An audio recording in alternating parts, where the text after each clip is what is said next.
Before we last left off, the party, having gone deep into the Dreamseep marshlands in search of the lair of the black dragon called the Midnight Terror, um, had found your way to what looked like it might be a black dragon lair, a formation of rock rising out of a small clearing with a large tree next to it and a cave that seemed to go in. And deciding from some things you knew about black dragons, that you were going to go through the back entrance, which you know a lot of these places do. You found a deep pool of water to swim down into that curved through a tunnel up and into a good-sized cavern inside. Inside, you found a pile of refuse and detritus and just bones and pieces of bodies and things like that. And you found elements that would lead you to believe this had been a dragon lair, but it looks like it hasn't been lived in by a dragon in a while. And taking the front entrance back out, as this other tunnel kind of led up at an incline, you found the walls just pinned skeletons and corpses of different types of humanoids and even some animals just seem to have been roughly pinned with branches and things to the walls of this tunnel leading out. It's kind of this macabre sense of decoration going on. And just before we left off, one of them had seemed to shift and grab out at Zippel in the back of the line, and then another, and several, and you can see stirring of limbs on all the walls around you. Your positioning is you are closer to the outside than the inside of this cavern right now. But what would you all like to do?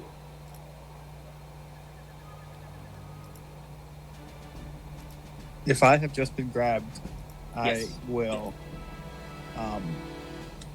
touch my holy symbol and I will pray to the sun god to wrap me in his light and cast spiritual guardians.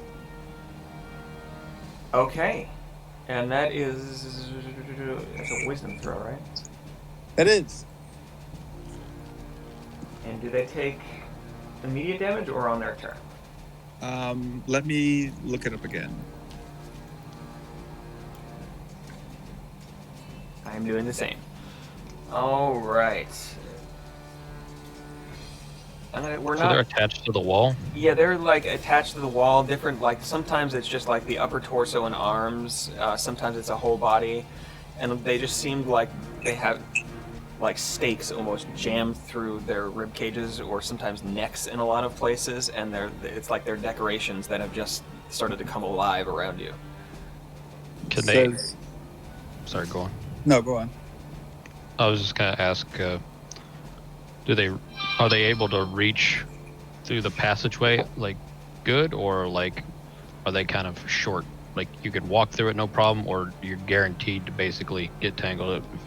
I mean, in some places you can get through fairly easily. In others, I mean, there's a little bit more room than it would take one person to walk through here. And now with this reaching, in some places you're going to have to fight your way through. In other places you can just walk through. But Zippel at the back happened to get a little close to some of these. So, what is? Let me see. Says when the creature enters the area for the first time on a turn or starts its turn there. Okay, so they will make the rolls on their turn, and since we're not in initiative, I'm going to say it's close enough to their turn. Alright, so that is 3D. Wait, you just have to make a wisdom saving throw first. Yeah, I'm doing that right now. There are several around you. How far does this thing go? 15 feet. All right, A cuboid. there are a good 6 of them around you, even past the ones that are grabbing you. But let me see something here. The only one who rolled anything of note was a 17. 17 meets. Okay, so if it meets it, so all So he's going to take half damage. so he'll take half damage. Okay, roll for damage then. It's 3, 5, 6.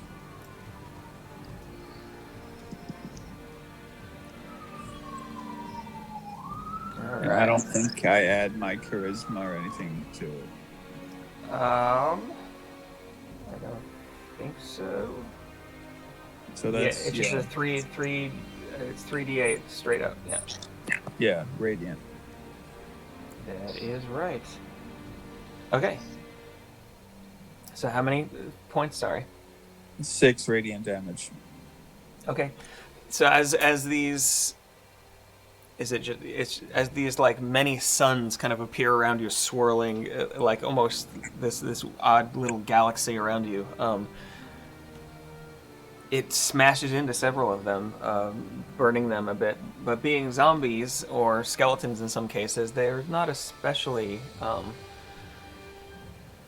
affected. Like they don't seem to even recoil. Like they definitely take damage, and pieces of them like burn off, as bits of ash seem to kind of swirl with the suns that are swirling around you. But they don't. Other than that, they don't seem to themselves react. So you're kind of. We're not in initiative. Is there anything else anybody else would like to do?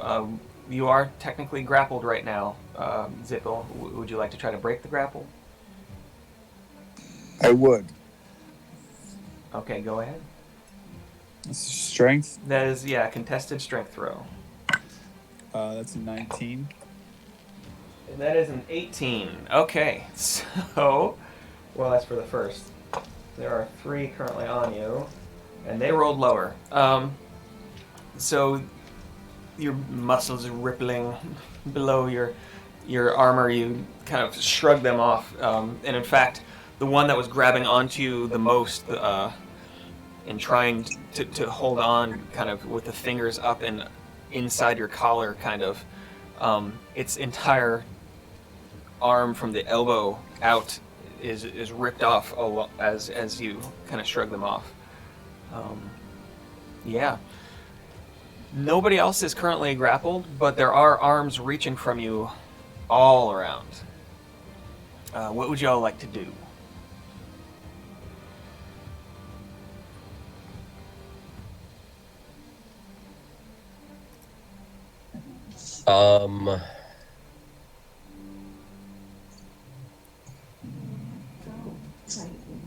Yeah, so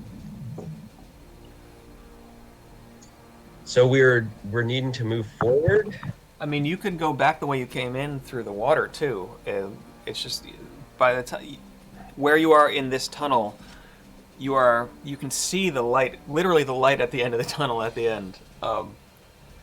So you're closer to that exit than you are to the entrance.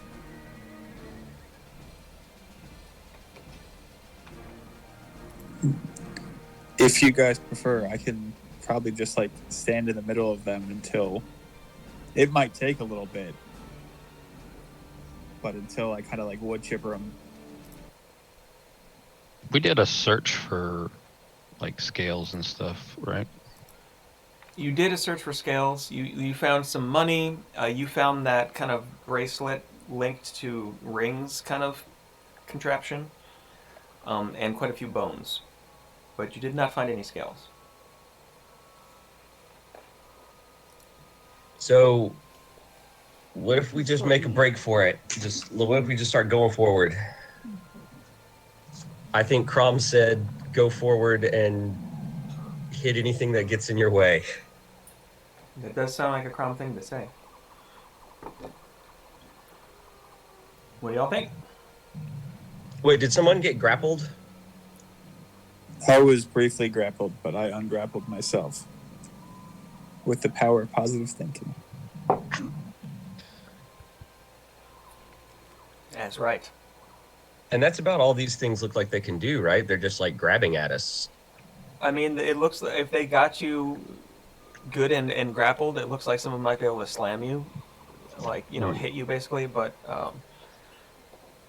yeah, it seems like an annoyance um, at most at the moment.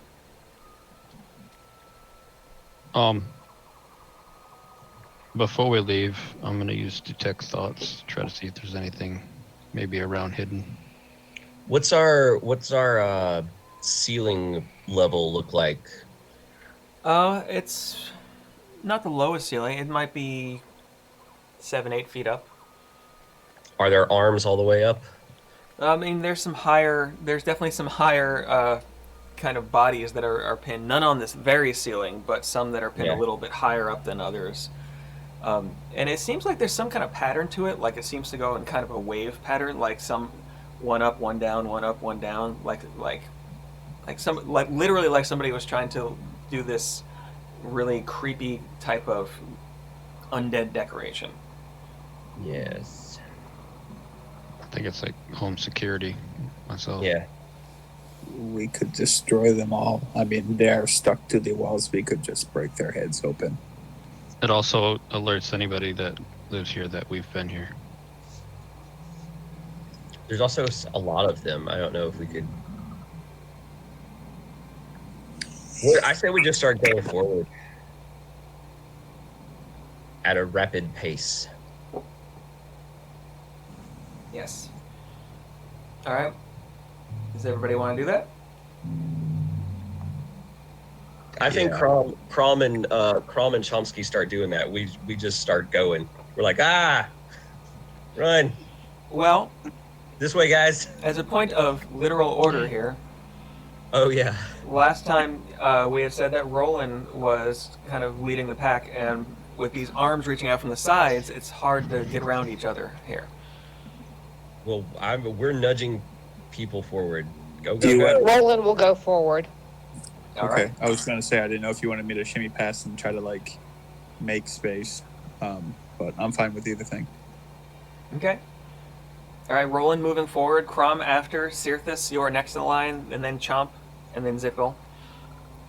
Moving through, could you all make a dexterity check just to see if you can kind of keep out of the way of these things as you're trying to shimmy by some of the narrower parts of this before you get to the exit? I got a 2. But I'm also still surrounded by my spells, so I don't know what that factors in. Okay. I got a 19. I got a 19 as well. Okay.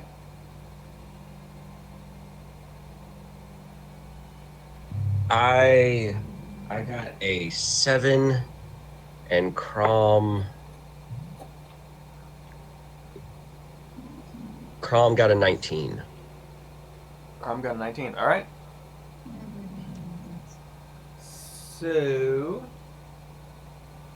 Oh, gosh. Oh, that's right. I gotta find a thing here real quick.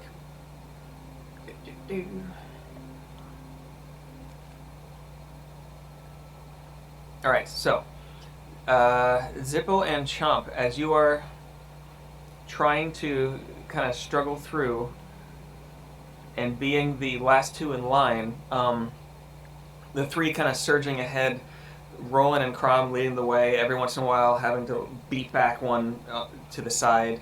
The two of you, as you all get closer to the entrance and you're almost there, you're both grabbed from one side, Chomp, you from the left side, Zippo, you from the right side, and they are taking damage from your thing, Zippo. And if you want to roll for that damage real quick as they kind of begin their turn in it, just to see what they take. They start to pull you both towards the walls. 12. Okay. Let me just Am I within 15 feet of the one that grabbed him? Oh yeah, you're one after the other here, within 5 feet of each other. Wow, zombies roll terrible. Okay, yeah, they all fail.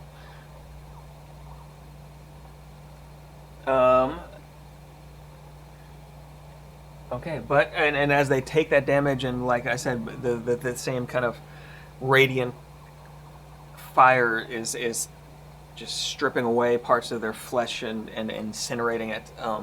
None of them die right off, but some of them get whittled down pretty good. Does that mean are we grappled? You are grappled at the moment. Would you like to contest, or would you like to do something else? What is that, like a strength roll? That it is.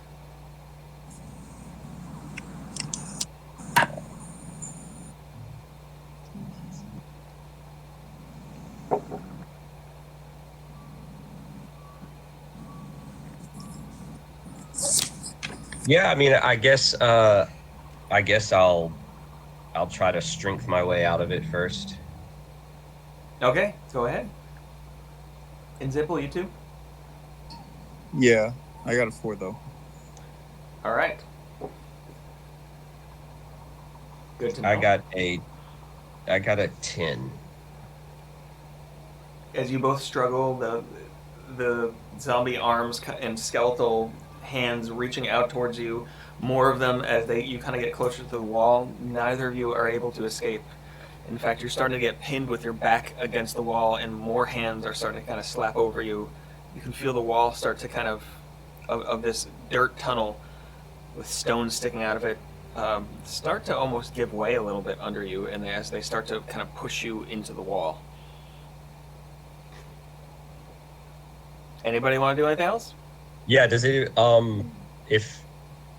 do they hear us struggling, our friends? I mean, everybody's close enough. Who's in line there? Cirthus, you are the closest to them next in line. And as looking back, you see them in this kind of dim light, only about now 15 feet off from the entrance. You can see the light there, this big, kind of rough semicircle of an opening. And looking back, you see your two friends getting just kind of crushed back against the wall. Kind of trying to shrug off, but there seems to be too many of them. If Crom can get back there, she wants to come help. Okay. I want to go help. Okay. You'd have to clear out of the tunnel before you could rearrange the order to go help, and it could only be one at a time in. I will activate my belt and teleport, whatever, so that they can get by. I'll let Crom go in first. Okay. So Crom, having been nearly out,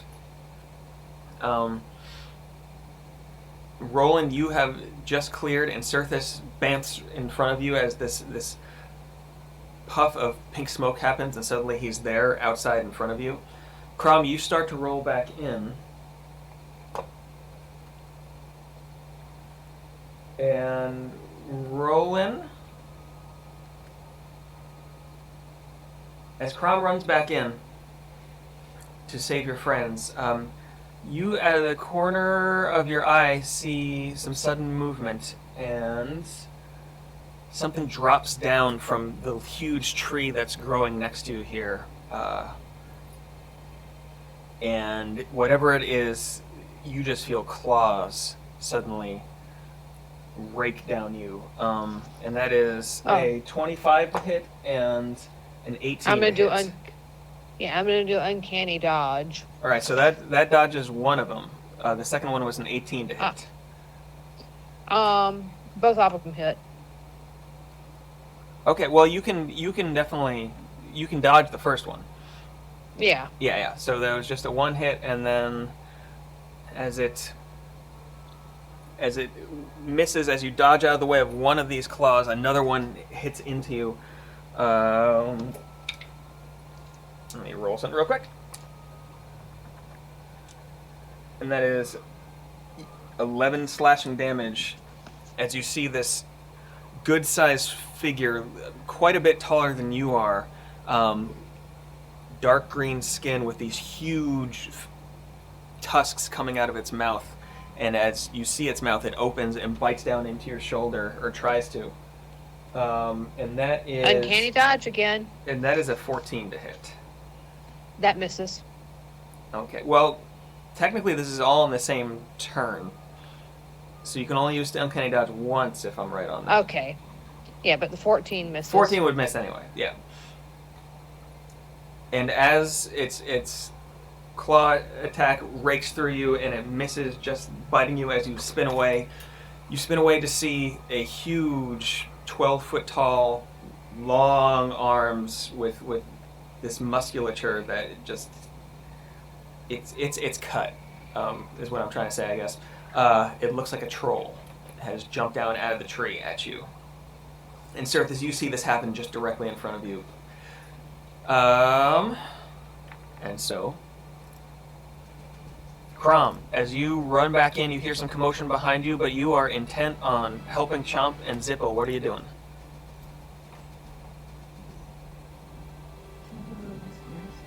Yeah, she helps whoever she gets to first. Okay, the first one you would get to is Chomp. So if you can either both make a strength roll, or Chomp, you can make one at advantage. Up to you. Yeah, I think Crom's gonna make the strength roll. Okay, I mean you can both make it then. So Okay. yeah.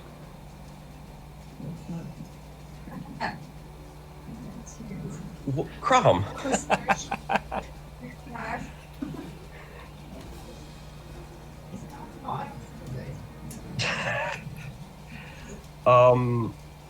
And I got an 8. An 8. Well, let's see what they roll because it is contested. Okay, that's a 7. 6. You got lucky. As Crom rushes in, I mean, it seems like she kind of trips at the end and just kind of her shoulder goes into one of the arms and it just kind of bops you loose a little bit. Zipple, at this point, you want to try to make another contested roll? 10. 10.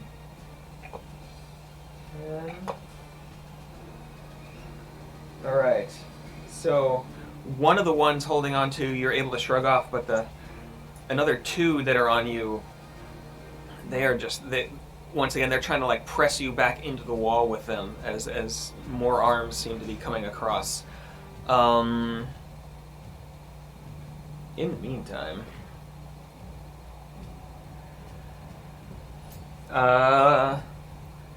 hey, Sirthis and Roland, could you roll for initiative?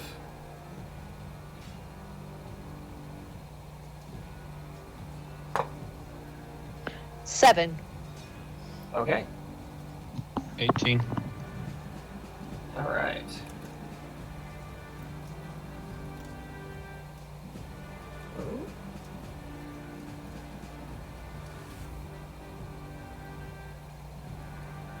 Sorry, I gotta write these things down. 7.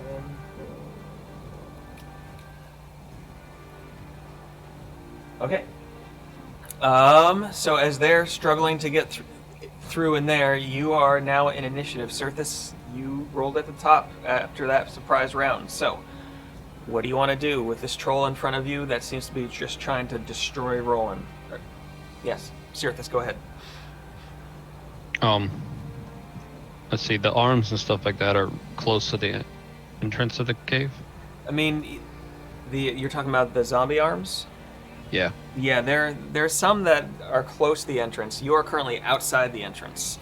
And actually, give me 1 second. I'll be right back. Okay.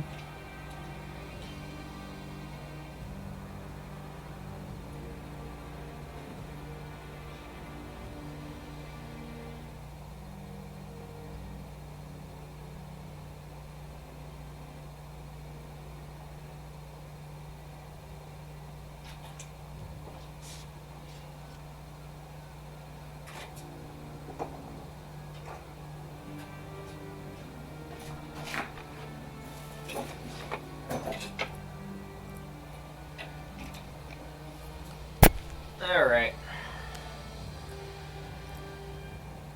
Okay, so, yeah, there's a large troll. There is Roland, and then about 10 feet back there is you. What do you want to do?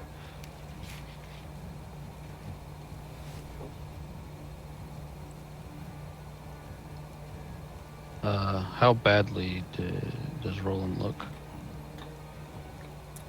I mean, it did, what, 11 damage, I believe? Something like that? 11. Yeah, so not a lot. Like there's a good size scrape just like across like part of the neck of Roland, but it didn't like get deep or anything.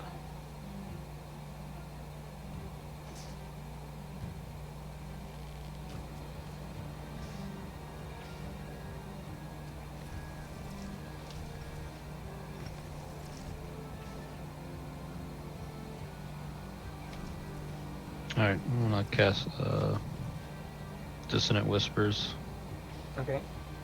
at whatever, first level. So it's just 3d6. All right. I gotta take it's a Wisdom save. Okay.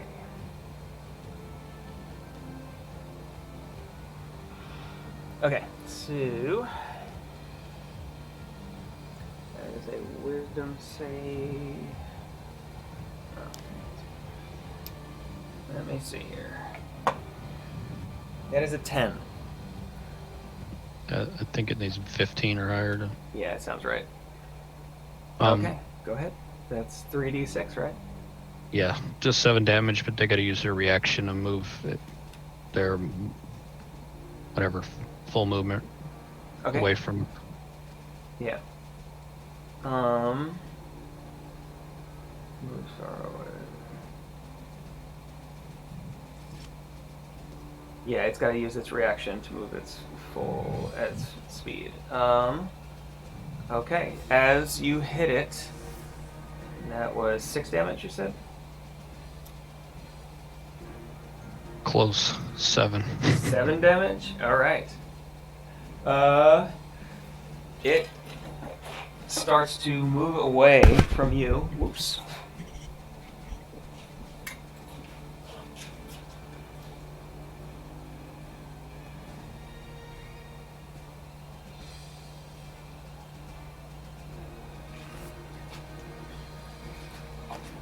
Okay. Yeah, it's full movement. And as it does so, Roland, you're actually able to take an attack of opportunity. So go ahead and make an attack with your rapier. Yeah. And that would be. Ooh, goody. 27 to hit. That will definitely hit. And, let's see, my rapier is a 1d12. Oh, that's wrong. 1d8. Okay.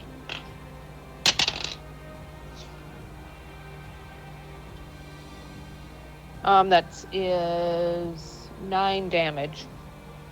9 damage. All right. Go in here, put that in. All right. As it's running away, you slash at it, its hindquarters, getting a good gash into its quad as it's turning. Actually, and yes. Also, am I able to, while it's like kind of disoriented, like running away, can I bamf behind that tree? I mean, that's a what's it called? Bonus action, right? Yeah. Yeah. So you should be able to.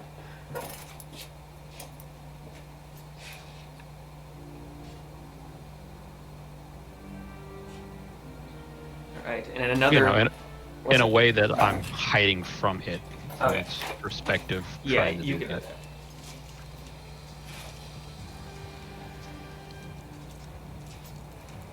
There we go. You're back there. Just kind of peering around the tree. Okay, in that case, it comes up to the troll's turn as it turns and realizes it doesn't really realize what happened to it as it kind of saw you and then didn't, and you disappeared in a flash of more pink smoke. It's gonna run back at you, Roland. Okay. And coming up to you, it's gonna make those 3 attacks again, and that is a natural 20. Ooh, that hits. I'm gonna roll damage on that real quick.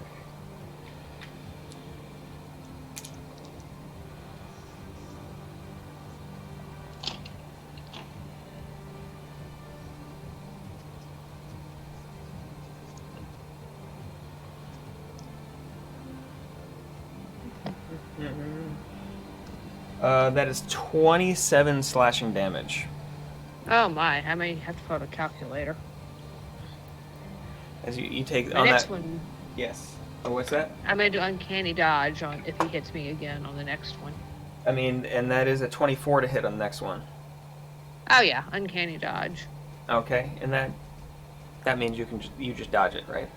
If I remember. Yeah. No, I mean, I think, hang on. I think I can't get like remember. half damage or something.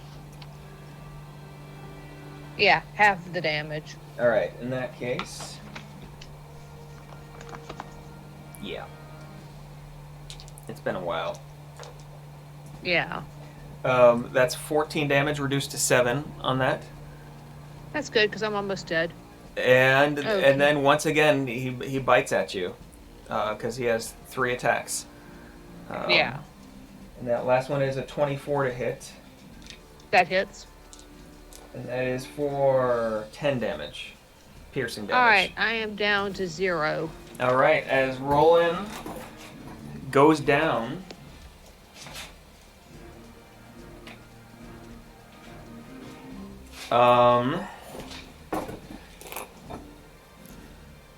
The troll is just, as it bites into you and kind of throws you to the side, it's looking around to find out where Cirithus went, as well as kind of glancing into the cavern mouth.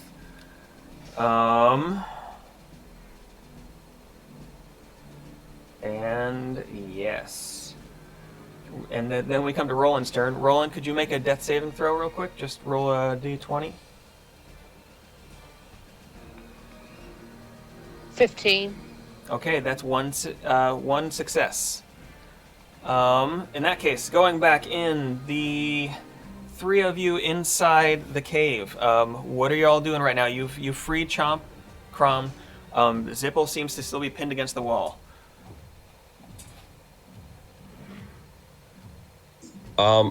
I guess, yeah, Crom's gonna help Zepil. Okay. Yeah, if you both want to roll a strength check then. 12. Okay. 8? Crom got an 8. Well, luckily this time the zombies are not rolling well either. As Crom comes in, and once again, it's because it's dark in here or something. You stumble once again, and as you kind of hit the zombies on the wall with your shoulder, it jars Zippo loose, and you're able to kind of extricate him free. The 3 of you running out the entrance, I'm assuming, you see Roland down on the ground, blood flowing from this gash in his shoulder up into his neck, and he seems to be just kind of reaching up towards you, life kind of draining from him as a huge troll is standing over him. And could the 3 of you please roll? My brain's not working suddenly. Roll for initiative. That's the word. Natural 20 minus 1 is 19. All right. And Crom got a 14, okay. and I got a 15. 15. Okay. In that case, as you come out into the initiative order, Zipple, you are up at the top of the round. I still have. It's not been 10 minutes, has it? It has not been 10 minutes. You still have Spiritual Guardians up, so Alright. it will take damage from you as well. How far does it go? Take what? It will take damage from you as soon as its turn starts. How far does that go? 15 feet.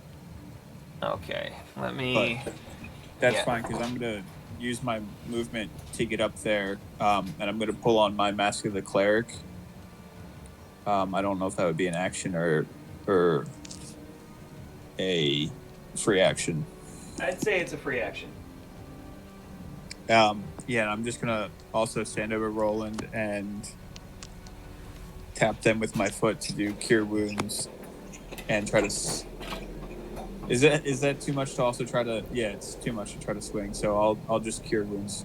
Okay, yeah. Okay, so Cure Wounds coming up to him. You're right on top of Roland. You reach down. Yeah, go ahead and roll for your healing. Yeah, give me 1 second. 1d8.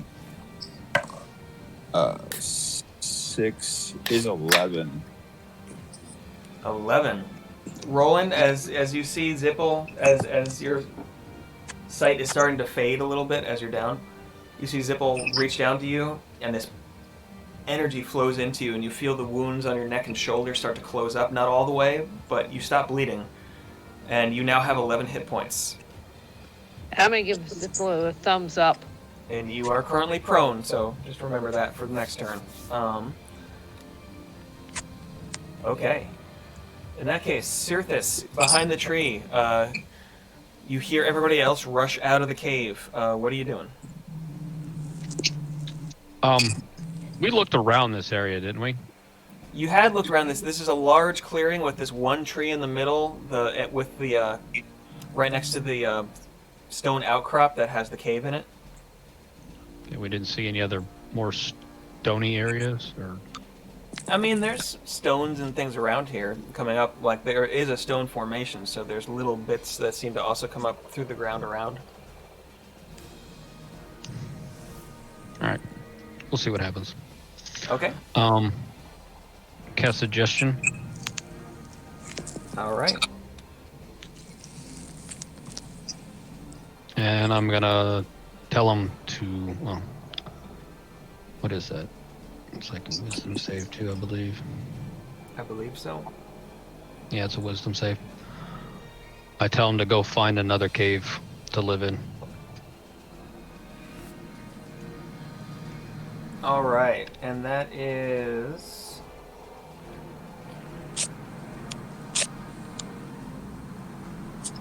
That is a 14. Looks like it's 15 is the pass. Okay. All right. So I have to pursue the course. Okay. Well, as you cast this, as it's kind of roaring in front of everybody over the now conscious body of Roland, it suddenly kind of shakes its head a little bit, kind of looks around. Its eyes seem to fog over a bit. And as that happens, it starts to kind of looking at you all with a kind of confused look on its face. It starts to lumber off towards the tree line. And then I kind of wave everybody off.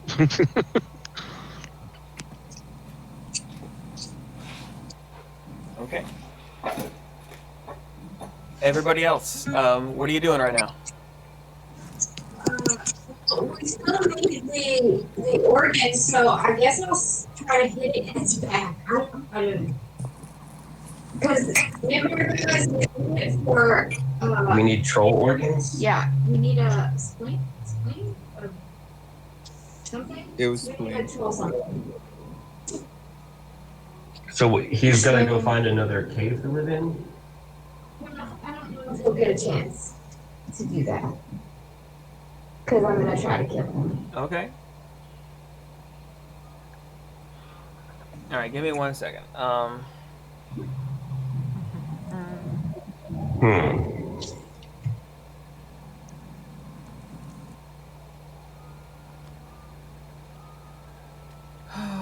gosh, I'm just looking at the rules of the spell real quick.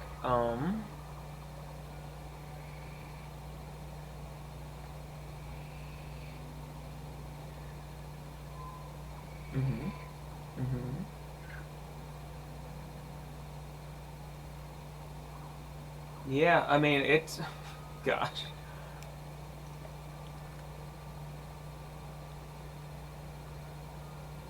Okay, so this is a hard one. Because it is trying to go find its own cave. However, you stabbing it is going to keep it from finding its own cave. So, in response to that, it is going to try to fight you. So are you going to take a opportunity attack against it, you're saying? Does anybody in the party want to try to talk to Crom about it? Because if Crom is just gonna do her thing, Well, I guess are we still in initiative order? I don't know. I mean, technically. Like I said, I was trying to try to wave everybody.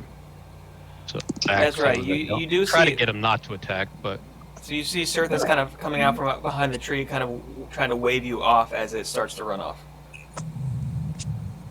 Okay, but Crom is gonna say, "Go eat it to kill it. We need to kill it." Crom, as soon as I get unprone, I'll go with you and chase it down. How far am I from you? I can't hear you. How far am I from you? Like, Like about I 5 can- feet. I could just give you a hand up.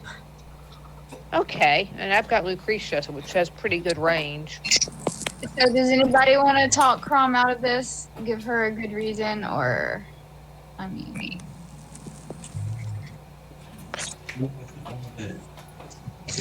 Now that me and Ezekiel are out of the cave and are out of the little tunnel, and if Roland has enough hit points, then maybe we could take it. That's just what Crom would do. It just makes sense for her to I mean, that's fair. use this situation to it's back his turn to, like, get the damn spleen. Or try. So I tried. I've been wanting to use Lucretia. Okay. So, Yeah, I guess we take the time as it walks away, we take that time to get back up and regroup, and then attack it as it's trying to leave. as if you're getting everybody back up and getting ready, I'm gonna say it's gonna take a turn.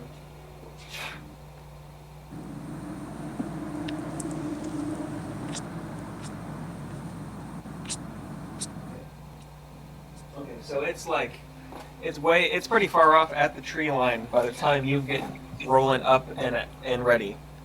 So starting from the top then, of where we left off really, then Chomp, you're up.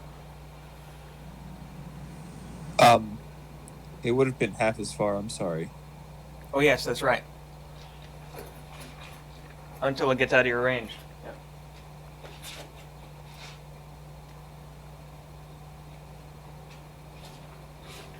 And we're now so we're back out in the woods now, right? Out of the entrance of the cave.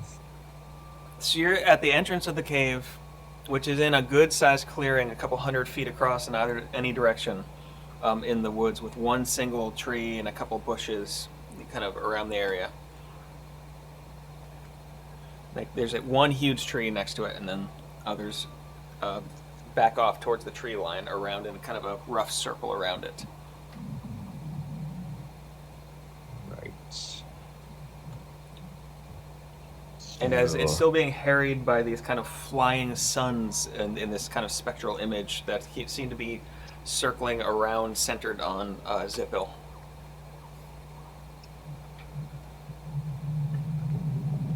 Which reminds me, he needs to take damage from that. What's the damage it's going to take from that? Did you do your wisdom roll? Imagine it's got a -1 to wisdom, so that is a 1. 19. Oh wow. Okay.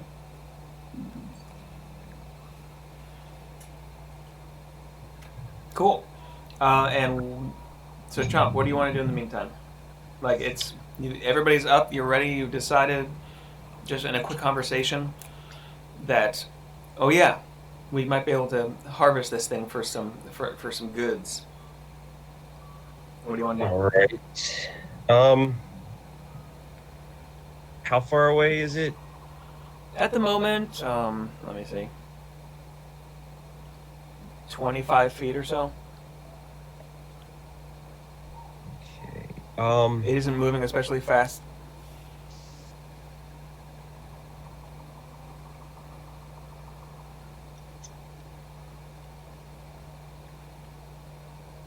I'm gonna cast Storm Sphere and see, center a 20-foot radius. Whoa, 20-foot radius. Sphere.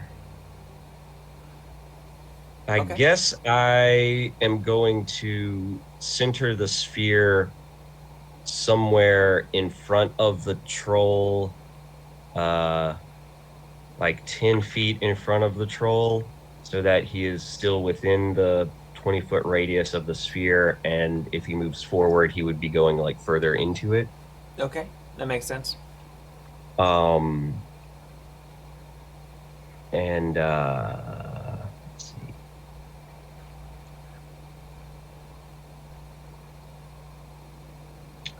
Yeah, I'm gonna cast that,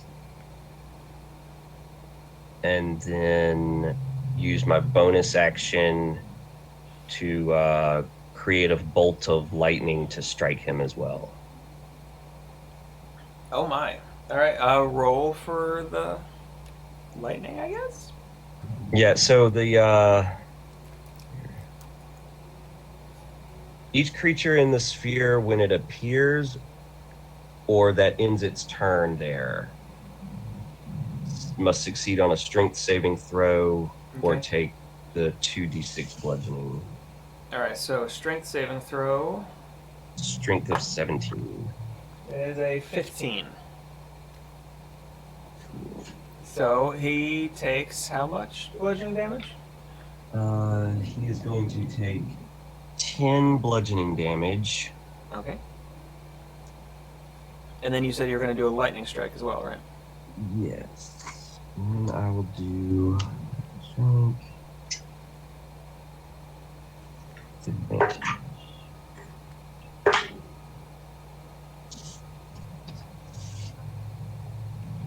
Wow.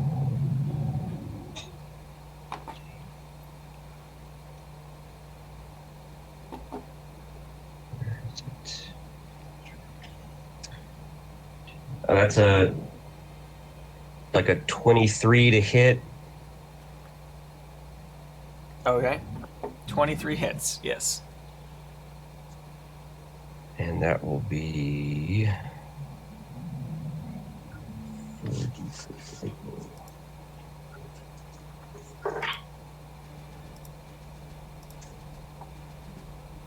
Oh man, that was a horrible roll. 7 lightning damage. Okay. So this troll, as it's kind of trying to struggle away, this storm roiling clouds form overhead and lightning strikes out and the wind is buffeting it from all sides. It does not look happy. 33. Okay, sorry, I had to do some math real quick.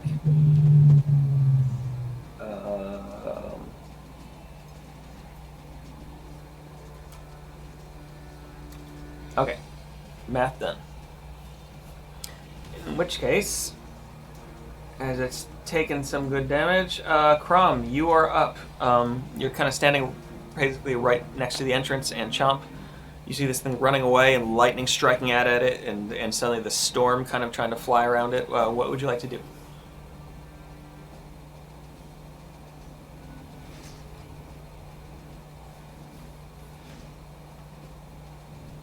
Alright, so am I like 40 feet away or so, or less? Less than that. Yeah, you're maybe 25, 30. Okay, cool. So I'm gonna try to use the gut puncher, the fireball. Okay. I forgot about. Yeah, I know it's 2d10, but what modifier do we use to see? Oh yeah. Let me see here, because it is a spell attack roll, if I remember. Yeah. Wisdom. Let me see here. I can't remember. It's on the sword description. Yeah, it's just wisdom. Yeah, it's yeah. Well, 1d10 plus wisdom. No, well, that's the aura. Sorry, I'm looking at the wrong thing. There it is. Okay.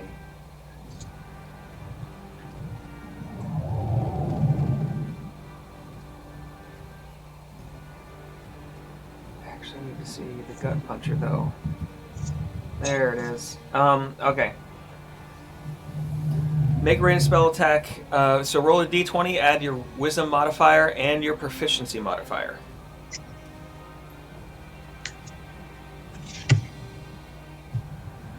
Okay.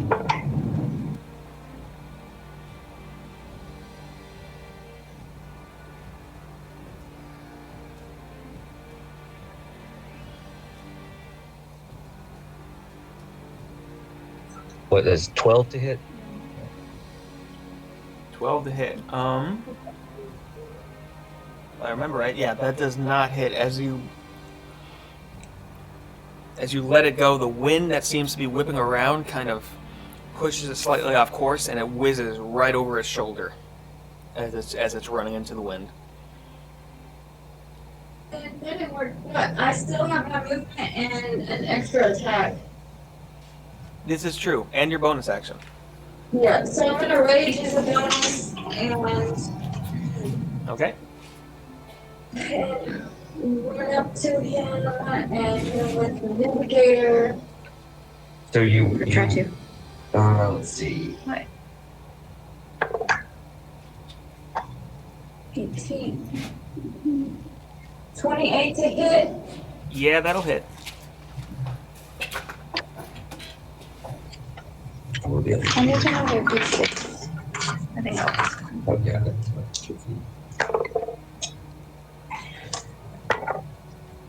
Alright, that's better. Oh, wait. Yeah, 17 damage. 17 damage. Oh, that's more than 15 damage. Okay. I Yeah. got my rage plus 3, so Yeah. 20. 20 damage? Yeah. All right. Give me 1 sec, because I gotta do this. Could you please roll? Could you just roll a d20 for me? Tell me what you get. 6. A 6. Okay. So as you slash into it, and you do a good amount of damage, like it bites in, and it kind of roars as its shoulders are slashed across, and starts to turn towards you. Yeah, I mean it does not look happy, for sure. So that would, at the end of her turn, she needs to make the strength saving throw for being inside of the storm sphere, I believe. That is true. So yeah, could you make a strength saving throw? I guess with advantage or whatever.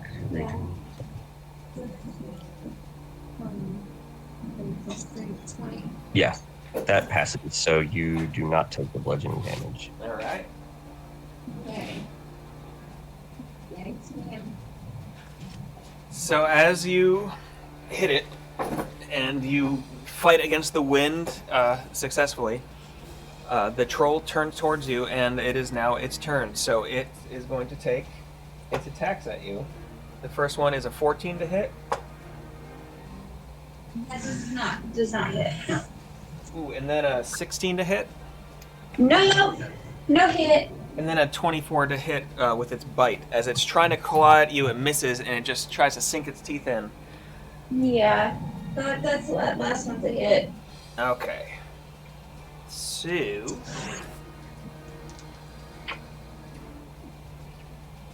that is 13 piercing damage as its teeth just sink into your right arm, in the forearm, as you're swinging past it. It like bites in. It hurts. And I have more. It's fine. and as you watch, being close up to this thing, it's a little bit different. You see that you had done this like slashing damage, and you can see part of it over its shoulder as its kind of green blood is oozing down. And as you watch as it bites towards you and does some damage, you see the wound that you had done to it start to close up a little bit. Oh no. Okay, so I forgot. I'm sorry, I'm a little out of it. That's okay. I was raised, so I have resistance. So do I take like half of that? Yeah, so you would take half damage. Okay. All right. However, it still seems to be slowly healing as you're watching it. All right, and with that, Roland, standing there, newly healed with your 11 hit points, you see I'm gonna this use all my happening. Yeah, go for it. Yeah. All right. I'll use my blazing longbow. Okay, you're not And going to that use. I can't read my notes on Lucretia, and it looks like I turned her into a luge because I really cannot read my notes. I mean, I got stuff right here if you want. I can walk you through it Okay, let's use Lucretia then. because it is fun. Uh huh. Okay, so go ahead and let me bring it up. Okay, go ahead and roll a d20 plus 8. Plus 8. That's right. Okay.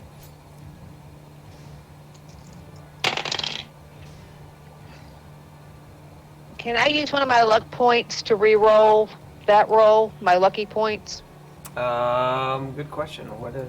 I think it should. And whenever you make an attack roll, you can spend one roll, Yeah, one to roll an additional 20. Yeah. you can totally do Because that. that roll. Thank you. That roll sucked. Go for it.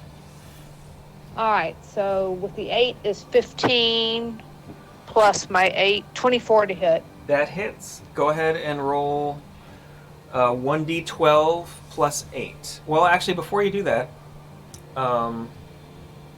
roll another d20 and just tell me what you get. 11. Okay, you're fine. Okay, so roll your d12 plus 8 for damage. And I also get to do sneak attack. That's right. So add that. Okay, so what was that? A D12 and sneak attack and what else? Yeah, d12 plus 8, Okay. and then Plus your my sneak sneak attack. Yeah. Oh, wow. Okay. 8, 13. And I need to re-roll 2 more of my D6s. Okay.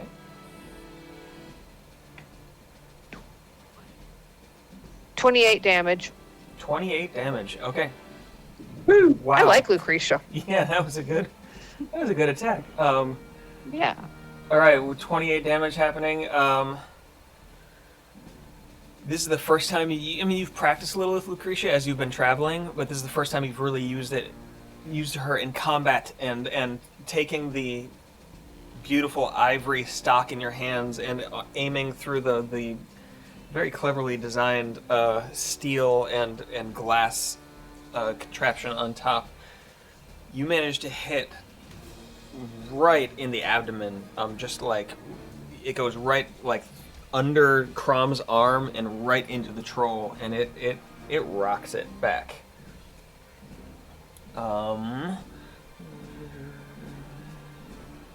Wait. There we go. Okay. And did you want to take any movement, or are you good where you are? I am good where I am. All right. In that case, Zippo, you are up at the top. Seeing all this happen, what would you like to do?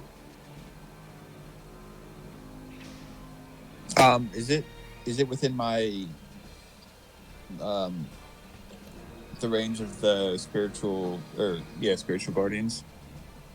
How far is that? 15. Then no, it's about 25, 30 feet away. Okay. Then I don't want to get closer because I'm gonna run into that storm thing. So I'm gonna drop that and bring up spiritual weapon and just kind of drive that into the man's face. Bad man. The nasty man. Yeah. Okay, go ahead and roll. 17. That hits. You sound surprised. Well, I forgot what the armor class was, so yes, I was. Okay. What's the damage you roll?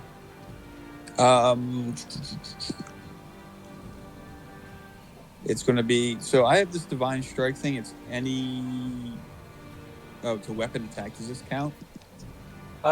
This is a spell attack, technically. All right, so we won't get that then. So it'll be 1d8 plus 5. Okay. So that's 11. 11. Ooh, that was a pretty good roll. 11.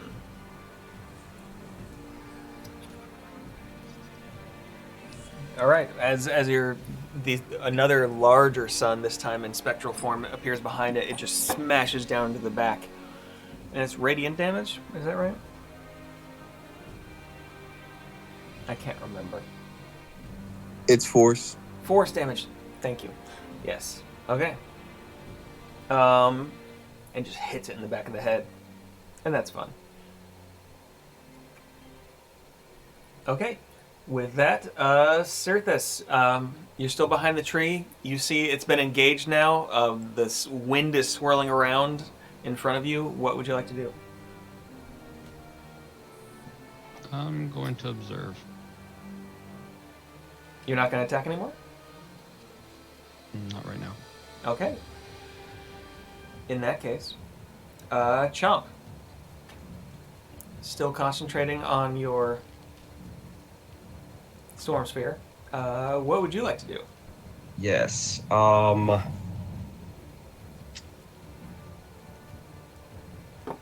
going to.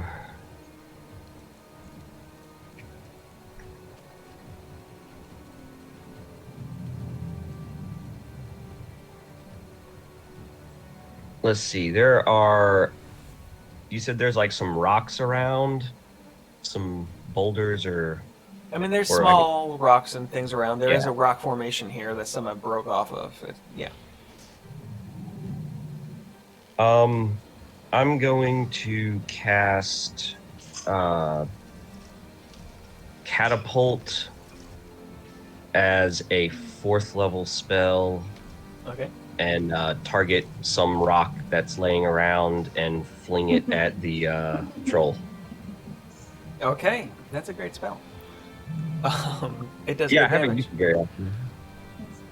It's very useful. Yeah. And that's So- a ranged spell attack, right? Actually, it's a Dex saving throw. Oh. Well, gosh. Let me see here. That is that's an 8. So I'm guessing that doesn't save. That does not. So he's going to take. I'll just use this.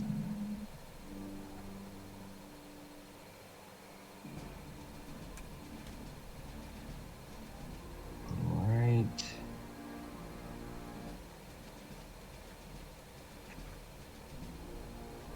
So the troll and also the rock, I guess, take 26 bludgeoning damage. I mean, imagine the rock is smashed by it, but that's a lot of bludgeoning damage. Gosh. Yeah.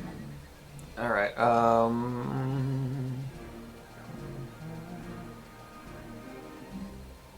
Okay.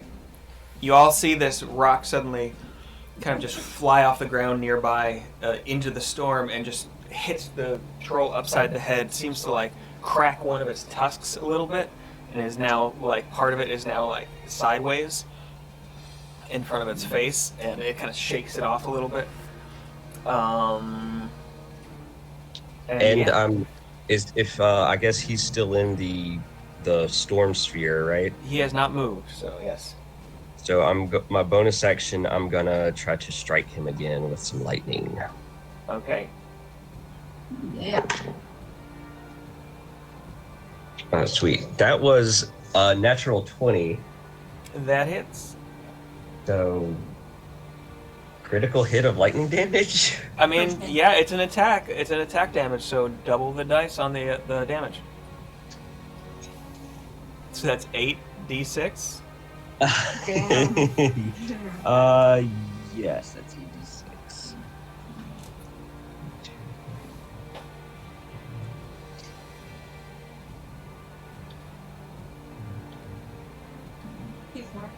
Yeah, another D6.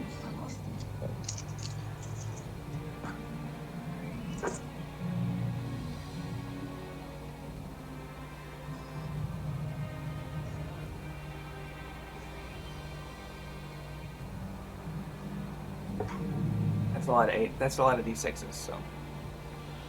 So. 28 lightning damage. Oh my.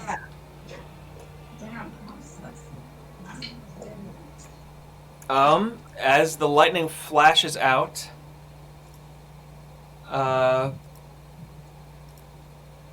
you see the troll go down.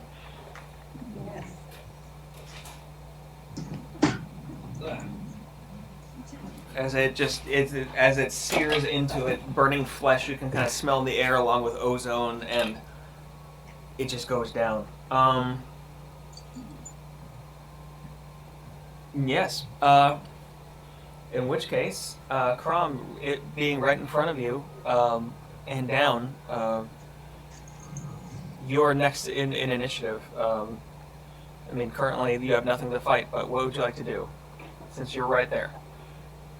Oh, so it's dead? Or is it gonna regenerate on me or something? I mean, it seems to be it's fallen in front of you, and it doesn't seem to be moving. Okay. Do I know anything? Can I roll like to see what I know about trolls and their tricky tricks? Yeah. Like do I need to stab it in the heart, or if it like plays dead for a second and like kills me? I don't know. Go ahead and roll a nature check. Okay.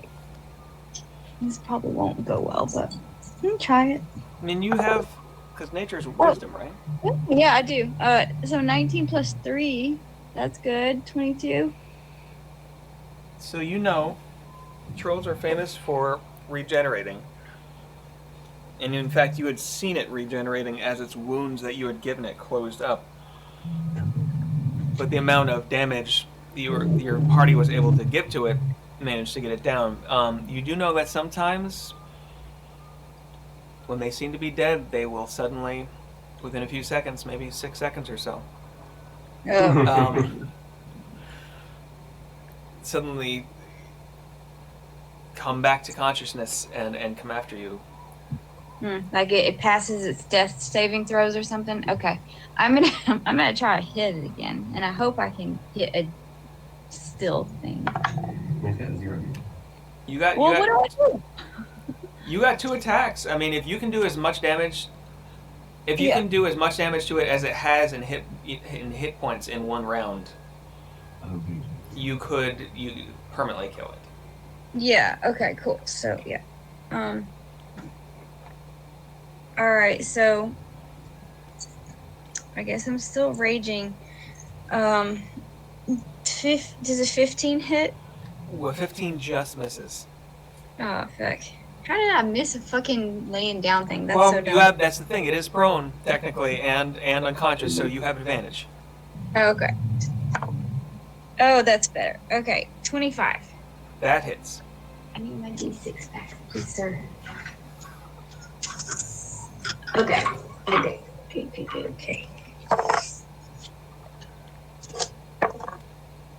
Okay, 6, 8, 11, 17. 17 damage? Yep. Okay. Could you, just out of curiosity, roll a d20 and tell me what you roll? 3. All right. As you carve down into it, your sword bites in and goes quite a ways. Like you reach internal organs, and you rip it out, and this greenish black blood is flowing out of the wound, but it doesn't move. Okay. So I guess as a bonus action, I'll frenzy, and then I'll get another attack, Go for it. and then so I'll have 3, I guess, total. And I get advantage again. Yeah, because it is prone. Okay, so 23 to hit. That hits. 6.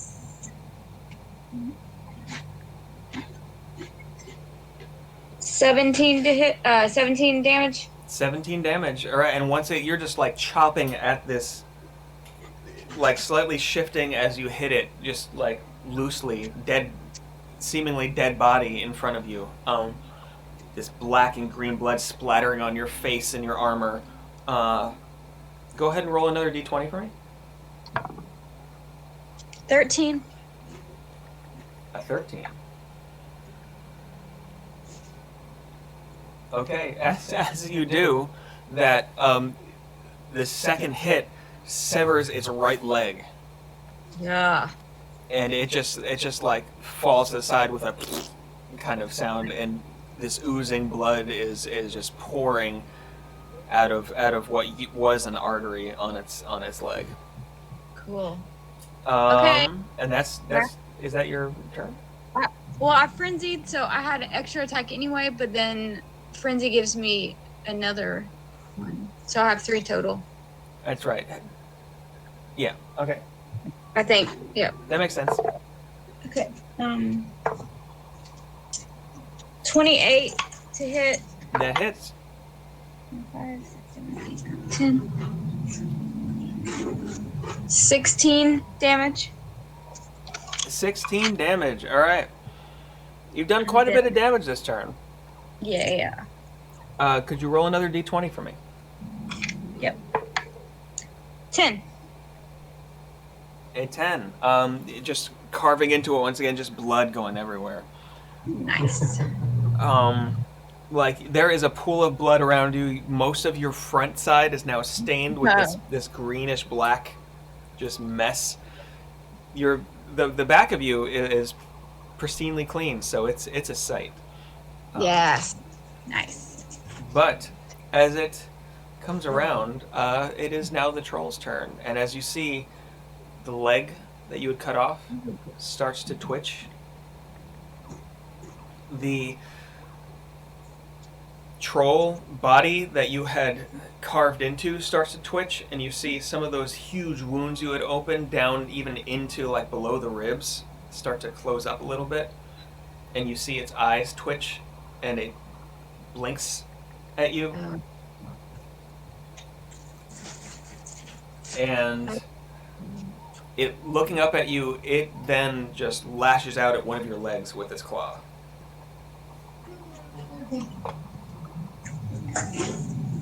Of course, that's a 9 to hit on that first one. As a 25, another claw comes across, raking across your knee. I'm guessing that hits. Oh.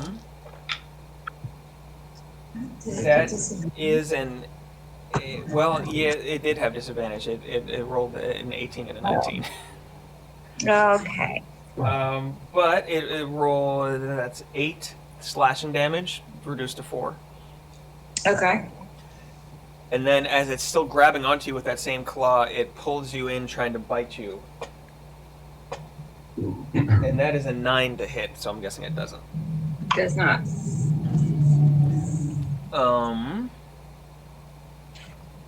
And as you're kind of distracted by this, kind of like, oh, it's like, because you were thinking it was maybe dead, but you were trying to make sure it was, as it's coming back at you. It then stands up. Oh, shit. Well, it tries to stand up as it grabs its leg from the side, still wriggling around, and seems to reattach it as tendrils kind of meat kind of form together. No. Oh no. And it is once again standing before you, looking pretty hurt, but it's once again somehow alive. Can I use a free action to say trolls are cool? I mean, yes, you definitely can. And Roland, Okay. it is now your turn. I'm just in awe. So Roland, you are up.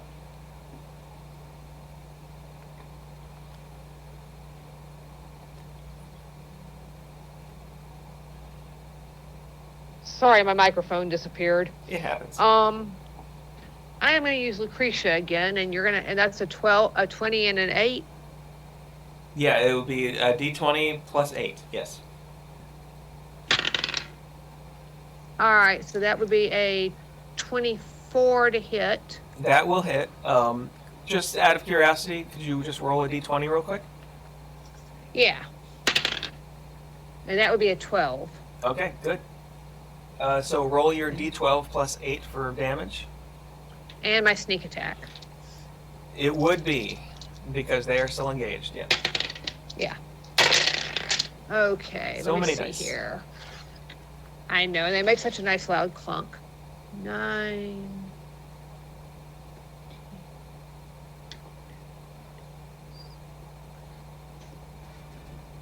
And I need to roll 2 more d6.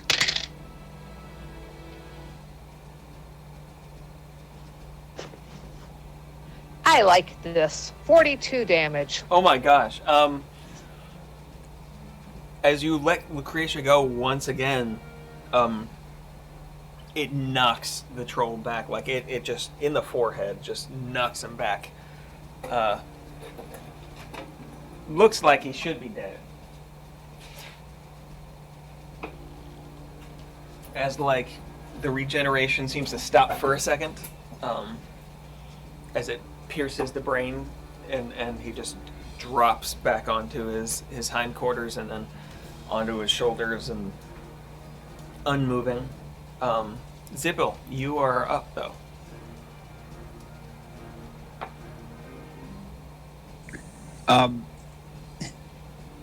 From where I'm standing, could I do a medicine check to see if it is still alive? I mean, you Or- could. Would I need to like get up and investigate the body?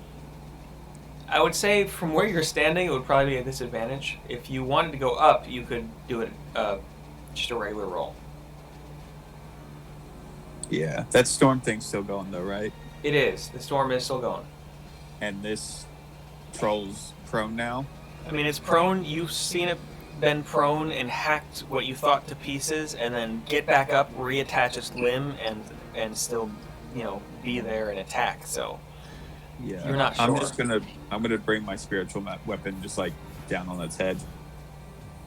okay, go ahead and roll for an attack at advantage.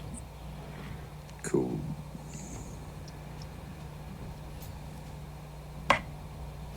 Uh, 24 That hits. and 10 points of damage.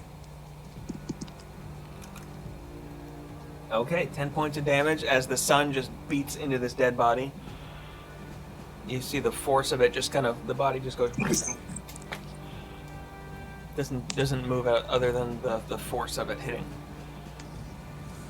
You know what? I will take that disadvantage roll if it's still on the table. Yeah, go ahead.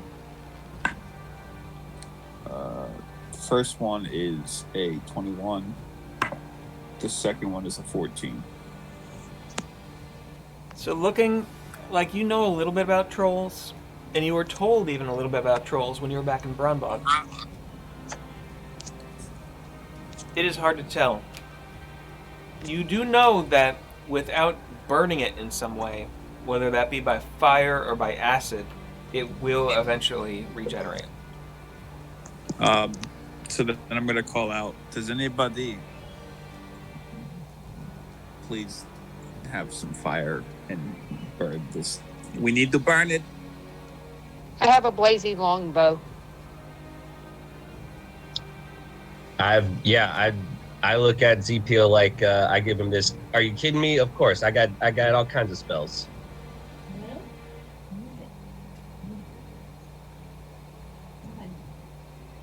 Yeah. All right. And with that medicine check, that would have been your action, and the bonus action being the spiritual weapon attack. Cirthus, seeing what's going on, what would you like to do?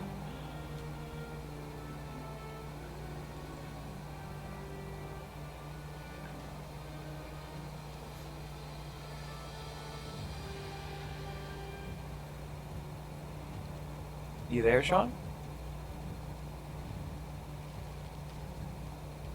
Sorry, my mic was muted. I said I'll create a bonfire underneath it with the cantrip. All right. Before we create a bonfire, can we cut out its spleen? I mean, you can try to do anything you would like. It's currently his turn, so. Yeah, true. Sorry about that. Yeah, we just need to stop it from regenerating. And 11 points of damage to it. Yeah, because Fire. it's a dexterity saving throw, but it's currently unconscious, so it automatically fails. With that fire damage, you see the fire kind of suddenly spring up around it and start to char the outsides of it. You hear some kind of air or something kind of in a kind of whining noise escape the lungs, and then just silence. And you wait 5 seconds, and then 10 seconds,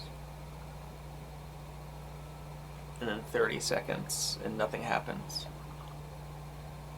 I'll let it burn the full duration. Alright.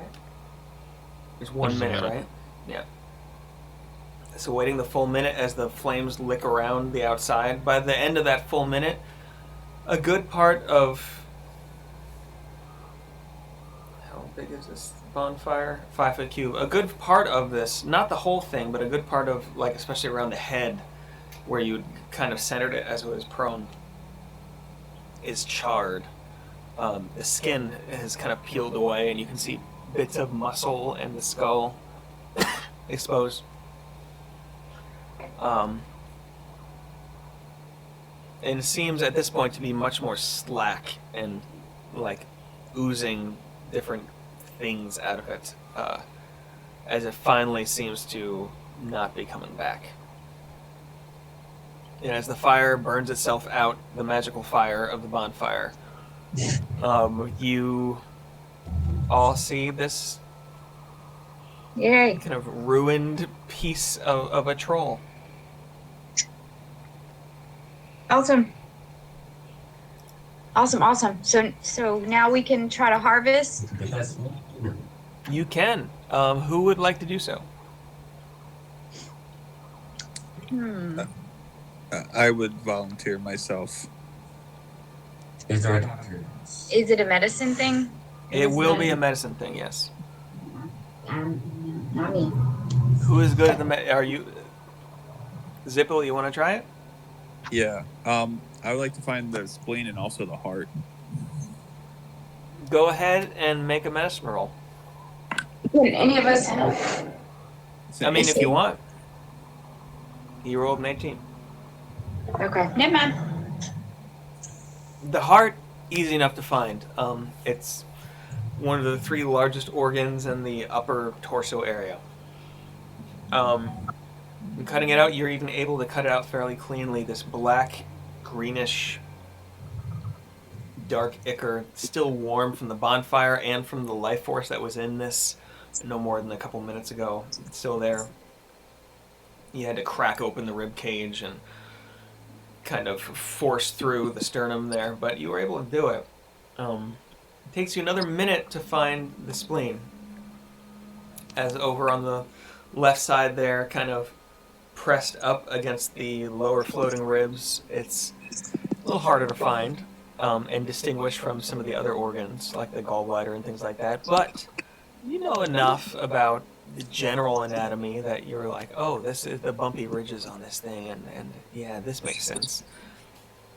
You're able to get that as well. Does anybody have a jug or something for this spleen? Does she need it to be fresh, or can we preserve it? I mean, she did not specify. Let's put this in something. I'm going to Sacred Flame the heart, and then I'm going to eat it. Okay.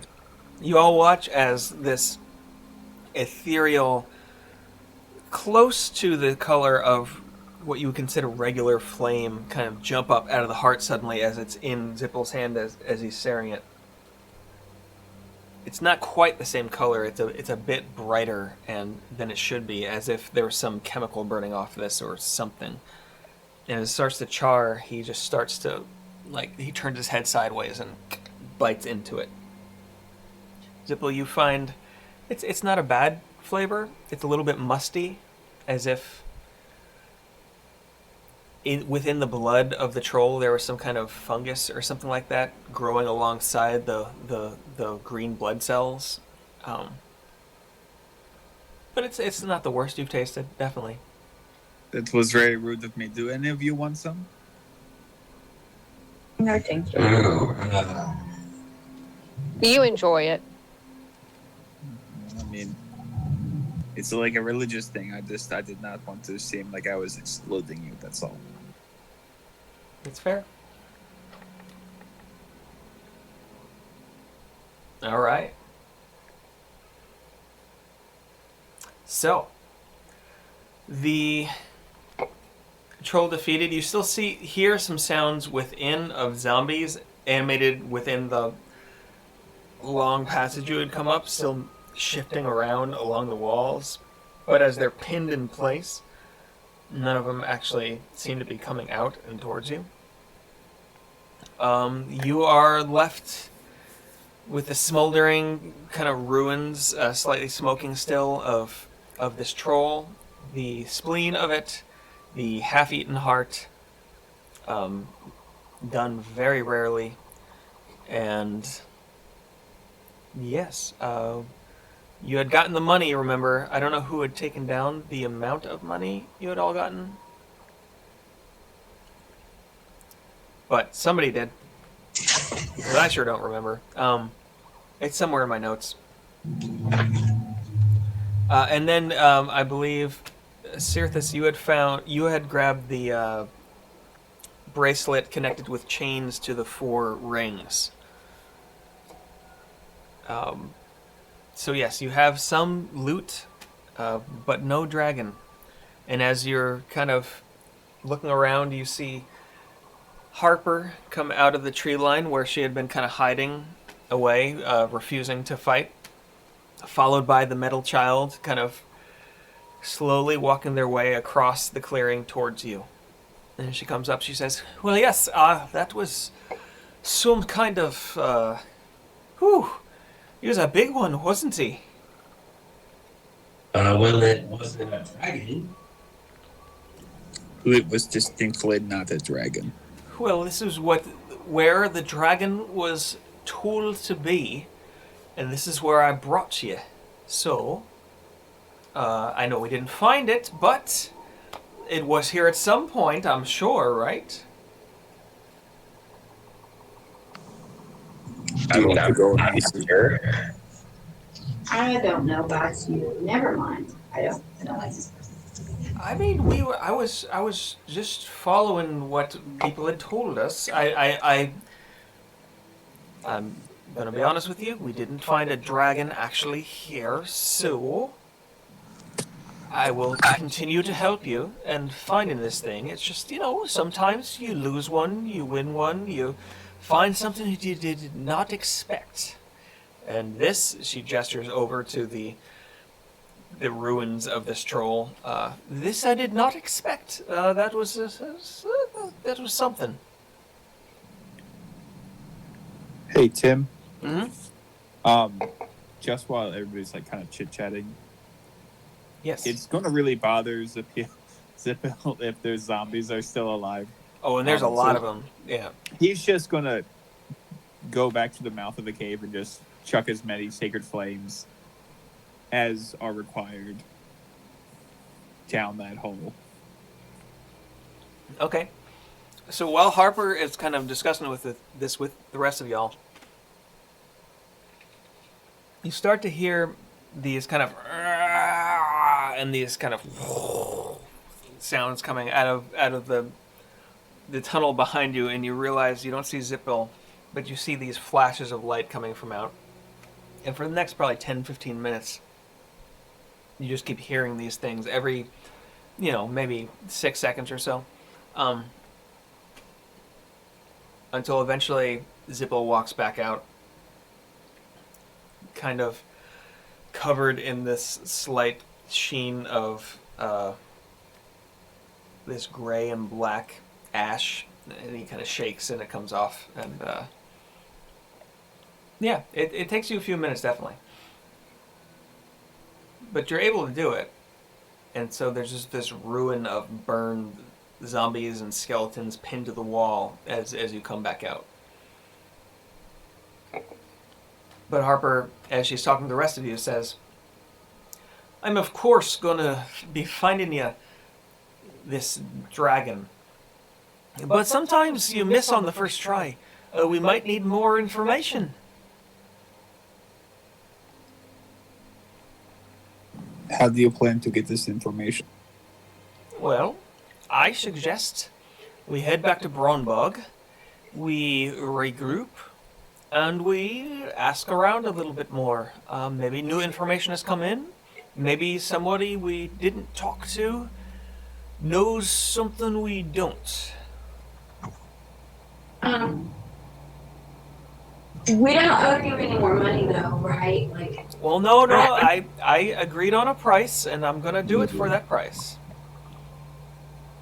yeah, but I don't. Hey, everybody, come huddle and talk to Prom real quick. Huddle around. I don't want to give this person thing. What is she? A goblin? What? She's a no. I know. Whatever. That's racist. I don't want to give this gnome any more money unless we actually find a dragon. She could just take us all over the place and charge us, and we could never find a fucking dragon. So. What? She's not trying to get more money now. I'm sure if we said, oh well, now take us somewhere else to find another dragon, I'm sure she will leave. I'm just saying. I agree with both of you. I mean, she's not currently asking for any money, but I do not. If she says, hey, the next step is going to cost you X amount of gold more, I say we tell her to kick rocks. Yes. Yes.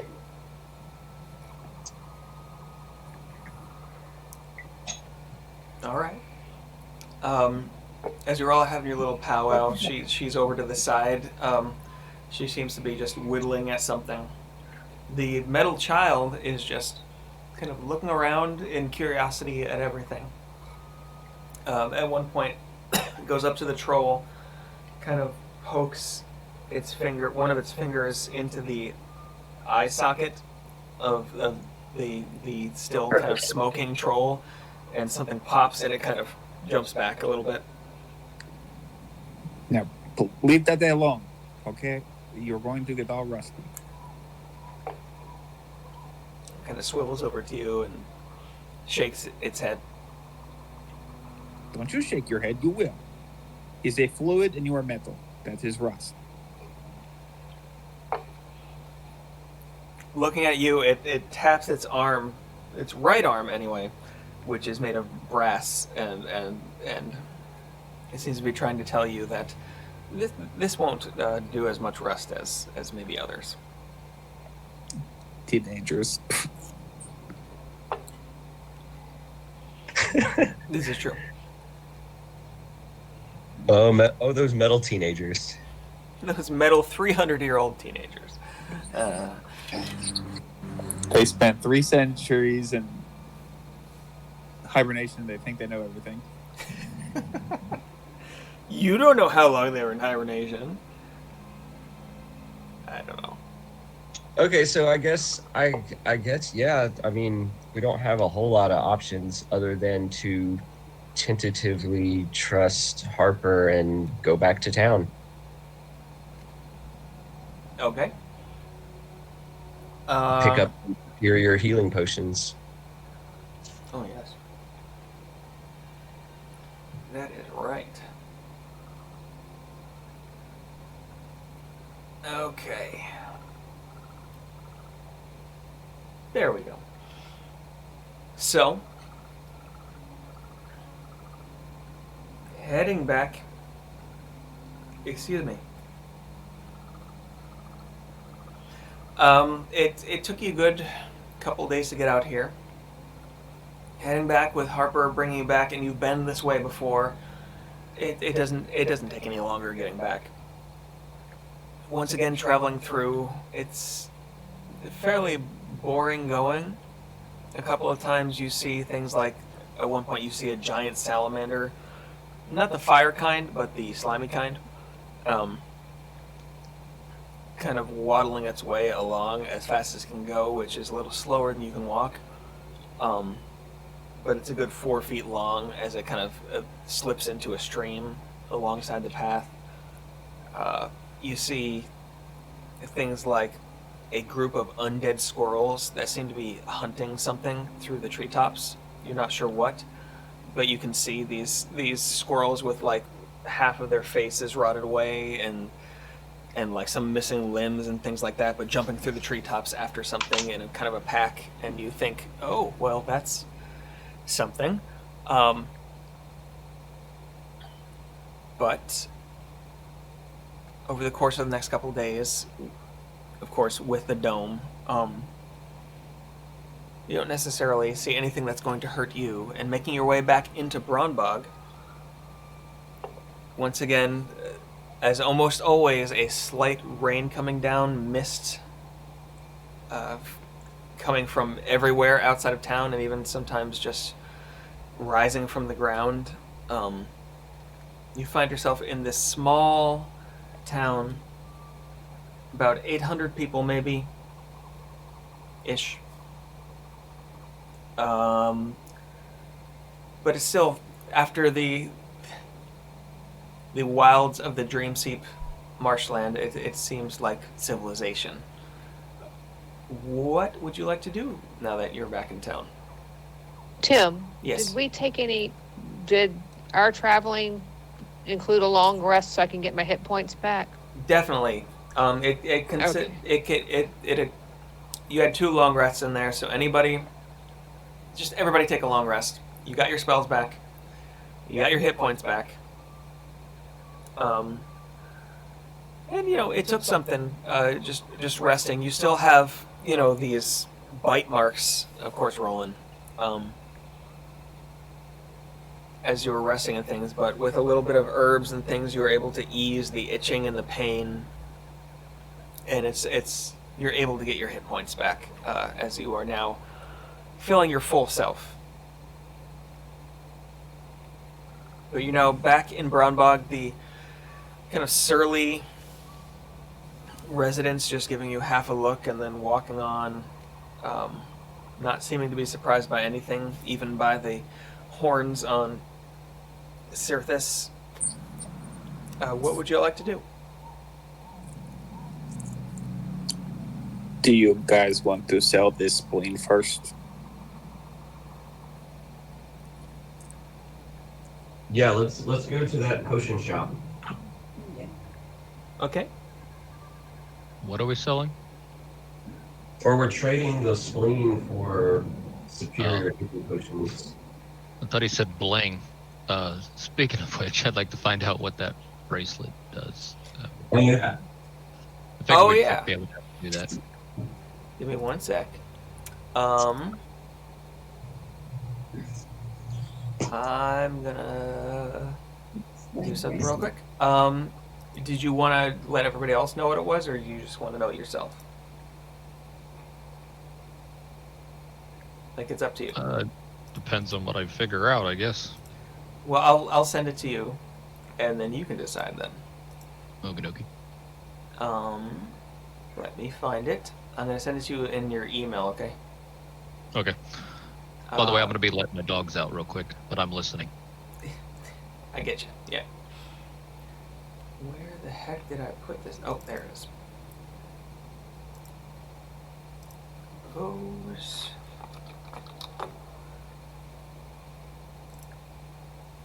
Mm-hmm. Nope. Uh-huh. Uh-huh.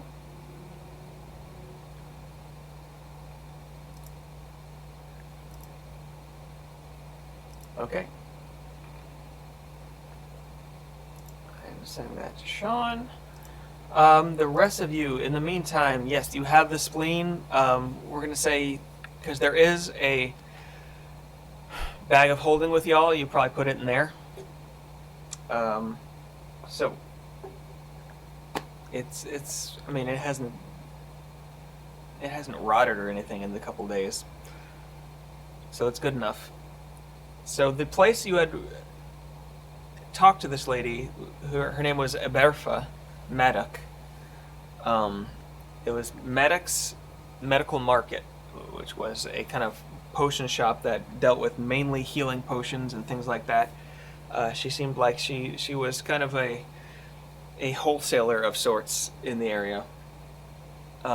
It's easy enough to find her place. It's a good sized shop, and you've been there before. And as you walk in, she looks at you up and down, kind of taking in the slightly dirty, mildewed look of all of you, as it's hard not to grow mold and mildew on anything, even moving here in the swamp. And this halfling woman looks up at you and says, "Yes, well, there, you're back. What will y'all be doing then?" We have organs. Organs. We What's have kind? an organ. An organ of what type? I mean, I deal in many types, but did you happen to find a troll organ? Roland, give her this thing. So, Okay, Roland's going to reach into the bag of healing and take out the spleen. Okay, as you bring it out, it's slightly slimy and some kind of goop drips from it. And you hand it over to her, and she says, yes, it's still fairly fresh, anyway. I can definitely use this, though. And she kind of tucks it away. She seems to open some kind of thing behind the counter, and it splashes into whatever it's in, and she closes the lid.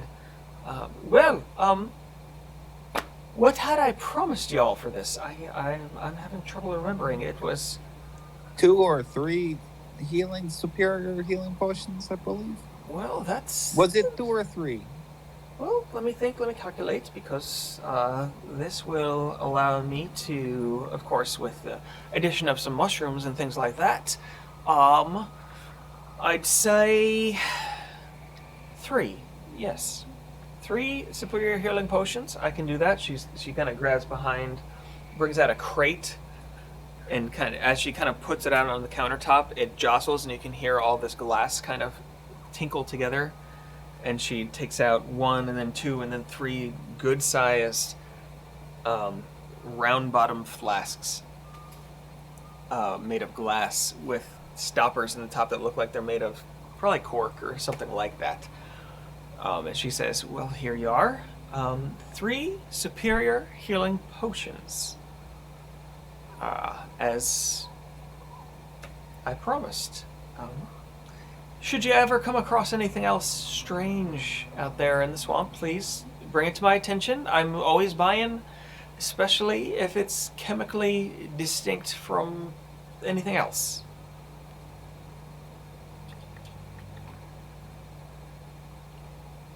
And she nods to you,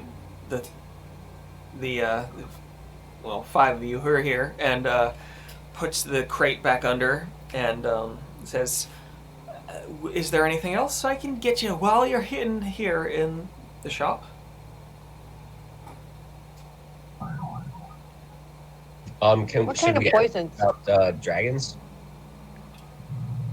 I'm sorry, what? There was some talking over that was going on there. If there's not a dragon, what's a good thing to harvest from it besides scales? A dragon? It depends on what kind of dragon. Generally, the breath glands are great to harvest, whether that be fire or acid or cold. Those ice dragons, that is something else, let me tell you. I could make some things if I could find any of those glands. And of course the heart, the eyes is nice. The brain of anything is good. I can do a lot with the brain. But Yes, I'd have to say in that order. The glands, the heart, of course, for certain things, the scales, the claws, really any part if you can get it back here. Dragons be big beasts, but the more you can get, the more you can make. And do you know? Have you heard anything about the location of what was it called? The Black Terror, The Midnight Terror. Midnight Terror, the Black Dragon. As you say that, she puts her hand over her heart and then to her lips and then up to the sky and looking up just briefly and says, "Well, that's we don't talk about that a whole lot around here. That's some dangerous things you're going after. It's never been, especially close to Brunbug. I had heard it was in the north, something about a cave, a large tree, something like that." Oh, that's good. Yeah, that information may be outdated. Well, I'm not always the most up to date on these things, but perhaps you might want to talk to some of the traders in town. They travel more. They might have seen more. Okay. Do you have a lot of people who forage for strange organs for you? I mean, some of the hunters, like Harper here, she gestures over to Harper, they bring in things from time to time. Mainly, it's people bringing in the Queen's Cap mushrooms. They are the main ingredient in those healing potions I just paid you with. I did not. Sorry? I did not know if any of those ones had mentioned a strange cave or some such they had come across. Not recently, although there's many strange stories in the Dream Seep. You have to understand, this place is built on strange stories. Yeah, I know that. Well, then you know. In any case, like I said, try maybe asking around either some of the traders or some of the older locals, as they tend to know more. Harper, your grandfather, doesn't he know? He's been here for a while. And Harper, looking over, kind of annoyingly says, he might know something. We might talk to him, I guess, or something or her. And she goes back to kind of browsing the shelves. I look over at Harper with my mouth open, like, yeah, why don't we go do that? Well, because he's you gotta see, he's what you might call a busybody. Have you no respect for the elderly Harper? Why do you hate your grandpapa? I mean, I do not hate him. He's a good grandfather. He's taken care of me ever since my parents died. My mother and my father, back in, well, It is traditionally the parents. that, yes, but that was 20 years back, during the dragon troubles. But okay, we can go talk to him. I didn't want to. It wasn't time for my weekly visit, but we can do that.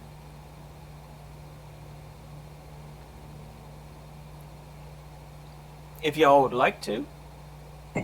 Yeah, let's start there. All right. And she kind of just walks out of the door of the shop here.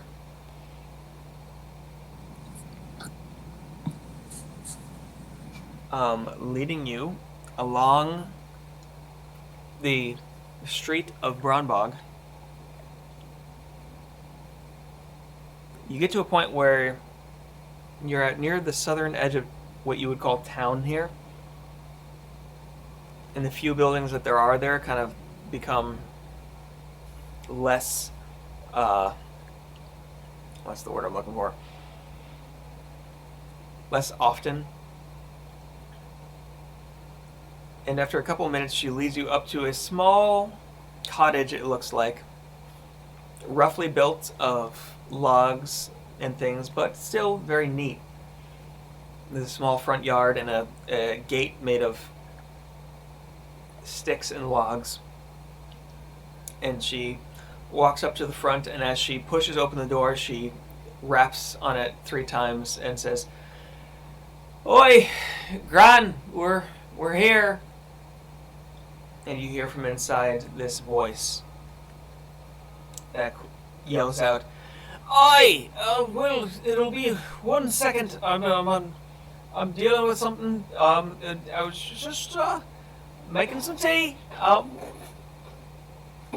Harper, would you like some?" And she says, "Yeah, it'll be fine." And she kind of leads you into this small sitting room in the front of this cottage and gestures at the chairs that are kind of mismatched but nice enough, that are kind of scattered around, and gestures for you all to sit down.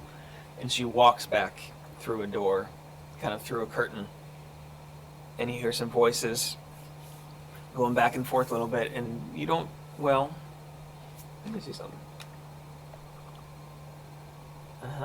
Zippo, you would catch a little bit of the conversation going, just the occasional word, like you hear like friends. I was guiding them, and just this back and forth going on. And within about, I'm gonna whisper to the group what I hear. Basically, he's a crazy person, and he does not know that she is pretty much a failure at life. So just tread lightly.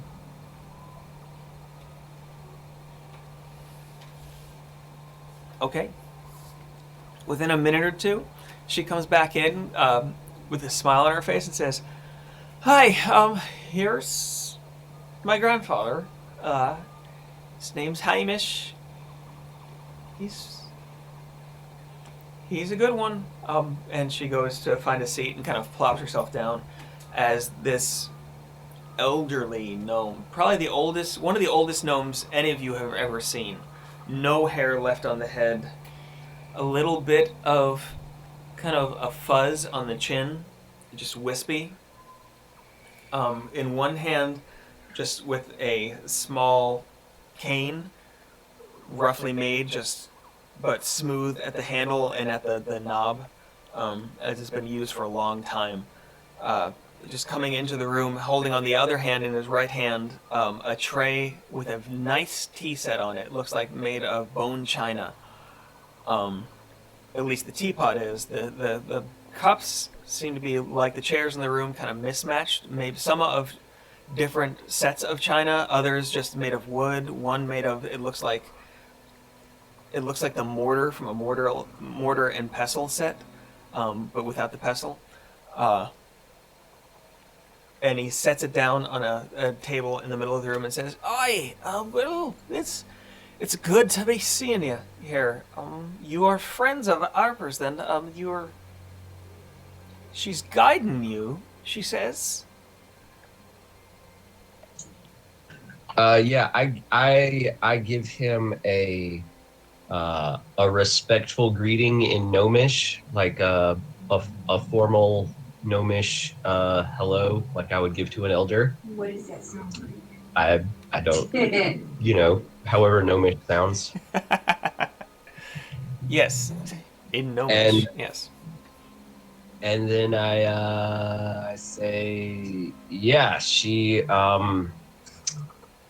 has been attempting to help us find a dragon, the Midnight Terror. Ah, yes. Isar, as it were. Yep. He's a slippery fella, I must say.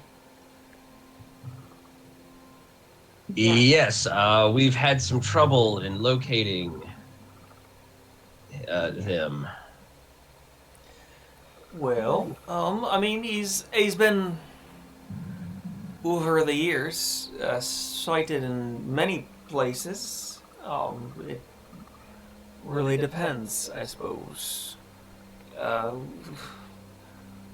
I mean, you've tried up north, I'm guessing, from what the little she's told me, but you didn't find it there. Yeah, if you're talking about a cave and a big tree, yeah, we've checked that out. All right. Well, I'd have to say I'm not sure. I mean, there's the old adage: if you don't find it north, well, go south. But who am I to tell you all this? I don't get out much these days. And he kind of, at the same time, kind of taps his cane on the ground, and then, as he is, kind of sits down and starts pouring tea into each of the mismatched cups around the tea service. Why is it that y'all are looking for this?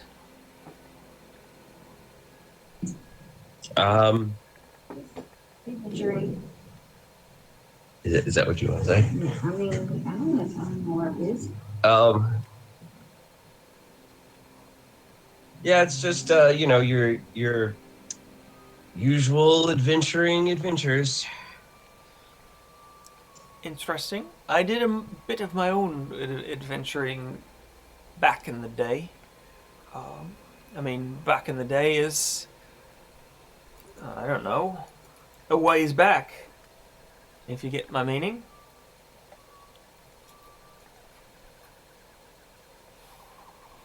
Do you get my meaning?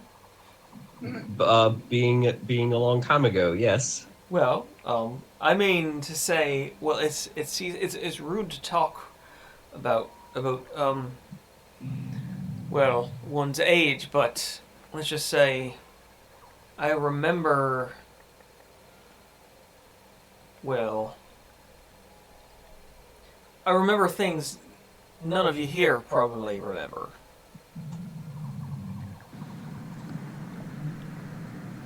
My metal child is very old too. Do you remember the Scattered War? Metal child, do you remember this kind of war? The metal child looks at you and shakes their head. He wasn't paying attention at the time. I mean, King Warren Drassig. The, how do they say? It was a terrible man, in any case. This was before Tal'Dorei. What I'm trying to say is that I've seen quite a few centuries, and I'm not sure what I can do for you. I'm old. I don't get out much. Yes. Oh. Okay, well, thanks for the tea. Well, I mean, please stay. There's always some. It's nice to have company, and well, at the same time, I'm glad. Are y'all taking care of Harper here? She gets into some trouble. She He's pretty seems good at staying out of trouble. Harper is very capable of looking out for herself. And only herself. No, Well, and not getting into trouble for sure. And as you're saying this, she says, "Well, Gran, it's you know, I have to take care of myself, and it's I try not to get into trouble, and I've taken your advice, and I've made sure that I'm not anywhere where I'm gonna get, you know, hurt or anything like that." And Hamish kind of just nodding along with her and says, I will just take care of her. The lot of you. It would be nice. I like seeing her."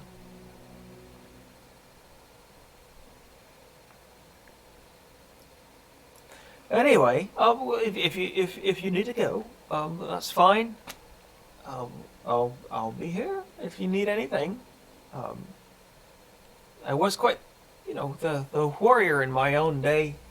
And he kind of brandishes his cane a little bit and swishes it back and forth.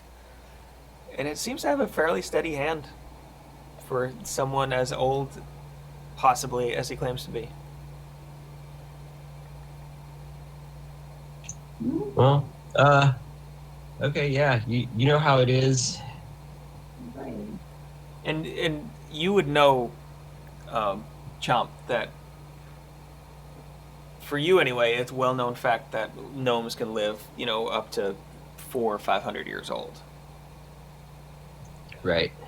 And looking at this one, he's up there.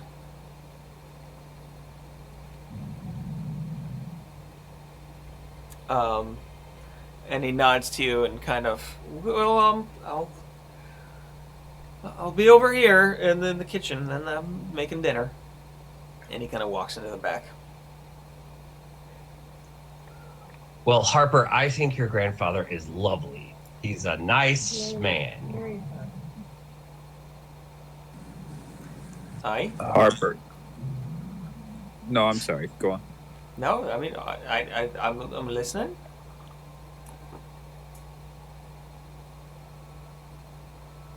Please speak. No, I thought the guy on Kristen was saying something. Oh no, I was just saying that. She was kind of like avoiding coming over here, but I was just saying, like, yeah, he seems nice. You should go see your grandfather more often. They're very, very pleasant. I agree, Harper. Why do you not dote on the aged one? I mean, I do, but I support He's him. making his own dinner, Harper. And I support him, like, financially. That's why I'm traveling with all the lot of you. I'm trying to make sure he has something to live on. Harper, does he worship the sun god? I mean, who knows? With these old folks, Harper, you don't even know what your grandfather's religious beliefs are. Be ashamed of yourself. I assure you I am. In any case, would we like to find some information on this dragon? Yeah, I guess the traders. Well, we could head back to the Kraken and see what they got. I'm gonna leave a few coins at a pamphlet on wherever I was sitting. Okay. Easy enough. It was a nice, just a little ladder back, simple chair. And there is a little side table nearby that you're able to leave something on.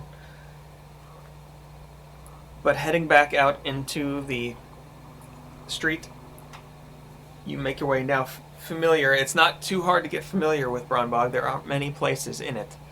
But back north into the small part of town that has the Kraken trading post, and coming back through the doors into this ramshackle, tallest building in town at 3 stories. You find it just as you had left it the last time, fairly full. It's getting on into the early evening now, and it may be even fuller than other times, with different groups. You see what's probably a group of hunters off to one side, wearing mainly pelts and things like that seem to be having some type of dice game. Over to another side, you see several different groups of what you assume to be traders.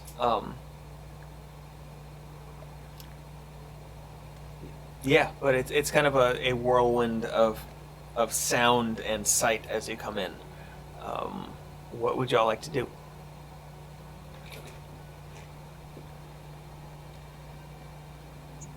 Okay.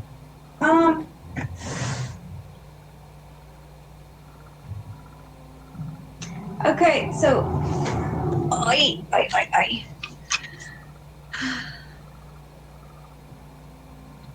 see that we have like I'm just looking over our loot and notes and stuff, and we have ring of truths. This is true. Yeah, and also something in my notes. Crom is still new at writing things, so her handwriting is hard to read. Says to the rogue figure that asked us to call him Asa, I think. Asa or something like that. I wrote down, need to find something rings. And I wrote down that he was evil. So Was that the one that wanted our help and he was banished in an astral plane? In an astral plane? Do you guys remember? Something about rings. Were we supposed to find him rings, but then didn't we find rings? Nobody? Does anybody remember? Because I remember. I can tell you if you want. No, We should be more responsible. did we find a box of rings in the troll cave? So you had not found a box. You had found. Is it? You had found a construct with rings on it in the troll cave. But what were you gonna say, Zippel? Wasn't it the island that I had dreamed about? Yes. The island in my dream had a edifice of stone rings, and it was maybe suggested that would free him, but also maybe that he is in big pain. Okay. Yeah.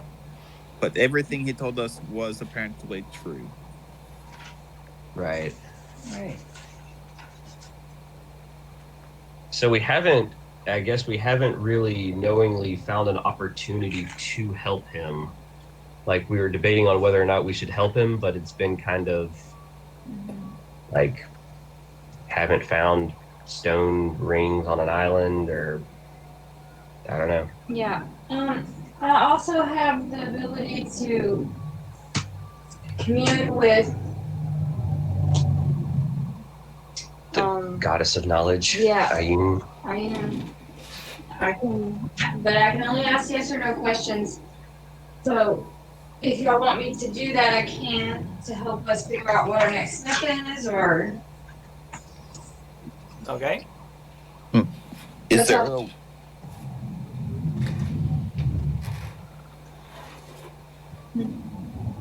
What's happening? Zero.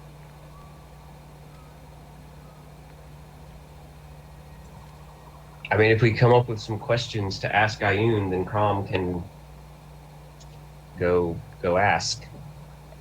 would the goddess be able to tell us where the dragon was?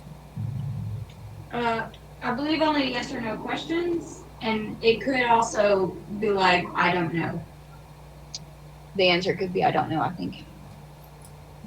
Or ask again later, outcome uncertain. I don't know. His cell phone went into a tunnel. It's hard to say. Yep. Exactly. So Hey, Roland. Could you roll, Yes. Could you roll a perception check real quick? Sure. Oh boy. Okay. 7. 7. Okay.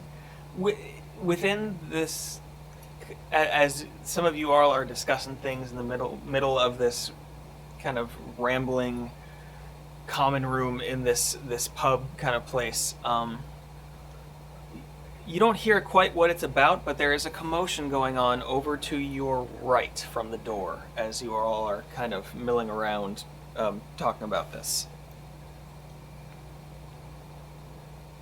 Yeah, just so you know. Anyway, continue.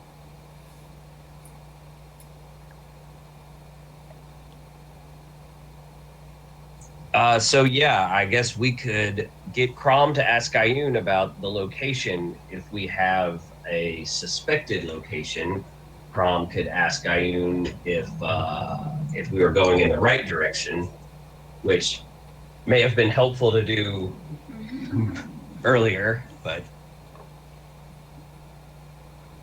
something to think about. True.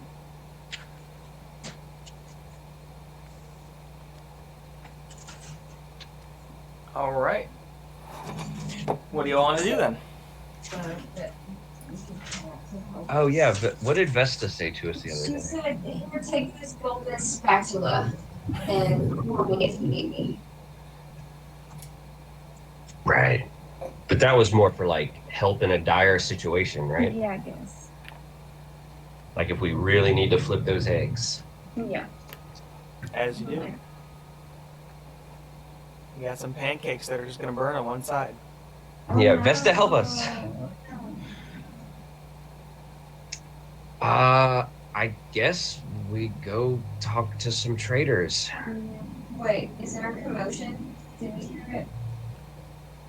I mean, Yeah, what's going on over there? I don't know. I tried to eavesdrop on them and couldn't quite catch anything. Is this a bar fight? Do we get to fight now? well, I don't know. I'm looking over. Yeah, Crom, what can you see over the crowd? Looking over the crowd and kind of getting nearer, it seems like there is a group of several different groups of traders that seem to have gathered around one side and are listening to one figure holding forth.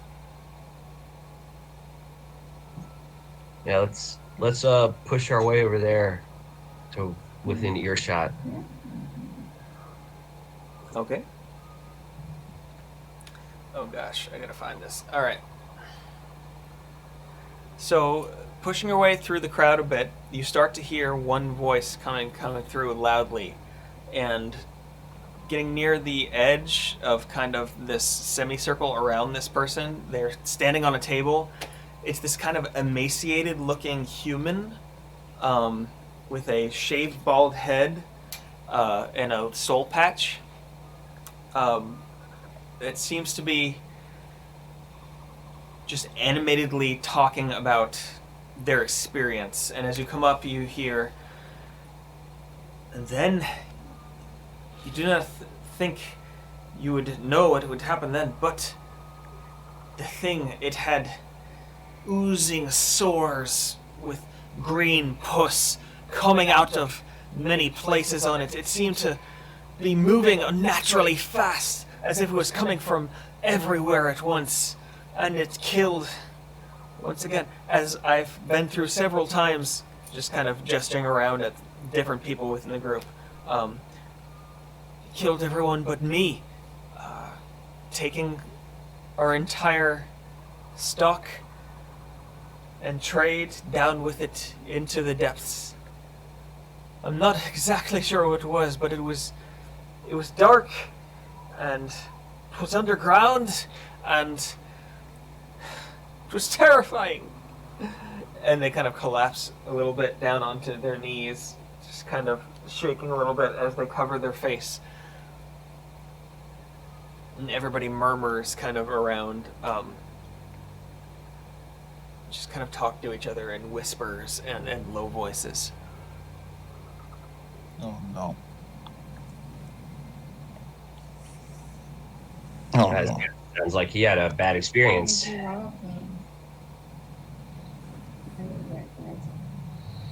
Yeah, this beat poet over here sounds like he had a rough time. Everybody's snapping now. Yeah. No, they're not. But as they kind of collapse onto the table on their knees, just kind of their back heaving with breath, just kind of in a panic almost. The people around that had been listening start to kind of conglomerate into their own groups and stop listening to him so much. And he's kind of left alone there, people kind of eyeing him like askance from the side. Sad looking man, come over here. He looks up as he hears this, and you see he's probably, I don't know, late 30s, human, like what I said, with his head shaved bald, with the soul patch, and fairly pale skin, blue eyes. Looks bruised around, like he has a leather vest on, and looks bruised around his shoulders and arms and things like that. His fingernails are kind of rough and ragged looking. His eyes slightly sunken, as he looks like he might be malnourished. But as you say that, he comes up and says, "Aye, well, did you hear my warning? We heard part of it. You won't be going south then." I did not hear any of it just now. Well, let me explain to you that there was something that came out of our caravan. 'Twas out of the underground or from the side. I'm not sure. It seemed to be from everywhere at once. It seemed like there was a sinkhole. The whole trail seemed to sink into the ground, and we were in some kind of large open space. There was water of some type. There was moss everywhere, and these eyes, these green, glowing, yellow-green eyes, just staring at me. And it ate everyone I know. These bruises, did it strike you? Well, not so much as something hit me, and I was thrown, and it was back to the surface, and I ran, and I ran, and I ran, and I ran, and... Did you get a good look at what hit you? I know it's... Did it look like a giant vine? Its body was dark. It had many sores on it. In its dark skin, there was these kind of green sores that were oozing something. I saw people circular? Maybe? I'm not sure. Of a sort? The people that I saw die, some of them were snatched from in front of me. Some of them were dissolved in front of me. Like they just fell to nothing. Just their flesh falling off their bones. I don't know. You'll all remember this story Harper told us. The one about the Midnight Terror? The Kraken. Oh, yeah. Perhaps one of you may be more familiar with the beast than I am. But this was over land, correct? I mean, from what they're saying, the gist you get is that their caravan was trapped in a sinkhole that sank them underground, and something moving extremely fast in some cases was snatching them and dissolving them, and there was green ooze of some type and black skin, and you kind of get these snippets of sight, but no kind of coalescing image. Huh. Sounds... I mean, the acid, that lines up with the Black Dragon. It does. I It thought you sounds had pretty mentioned... terrifying. Sorry. No, go on. No, I thought Tim had mentioned that the guy said, like, when he went to the sinkhole, there was water. So I just misheard. He did not say anything about that, but, I mean, you could ask him.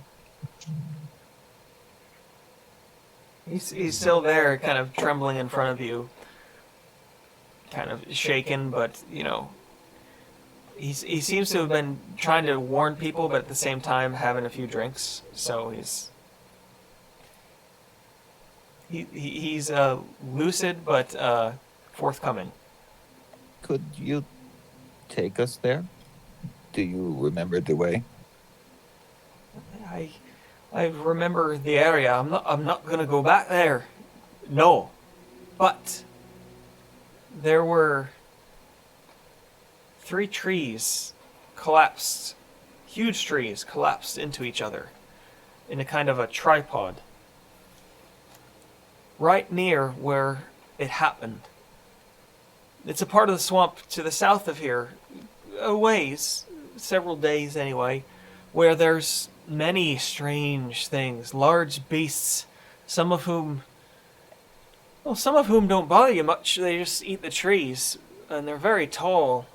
But then there's the others, and you got to be careful of them. That's why we traveled in those armored wagons. They're dangerous. They got teeth. They're quite good size. They hunt the ones that eat the trees, but also sometimes they'll hunt us. But this wasn't that. This was something else. Something I've never seen before. Something terrifying.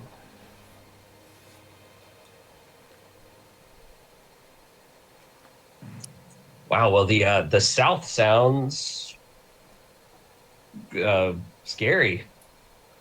Aye, but that's where you find the most mushrooms, and so you have to go. That trip. How many of these mushrooms had you eaten at this point? Well, you don't eat the profits. It's the queen's cap. You make the potions with them. No, that checks out. Okay. You have to understand. We can sell each mushroom for several hundred gold apiece. It's worth it, even if we lose a few people on the way. But nothing like this.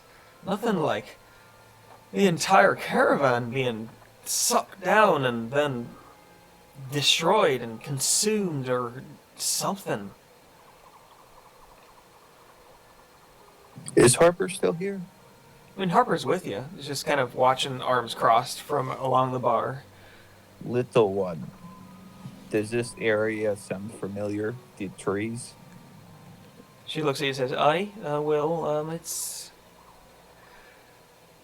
I've never seen the 3 trees, but I know the part of the swamp he's talking about. It's a little bit more dangerous. There's creatures there that have been there. They're what you might call a vestige of a bygone time.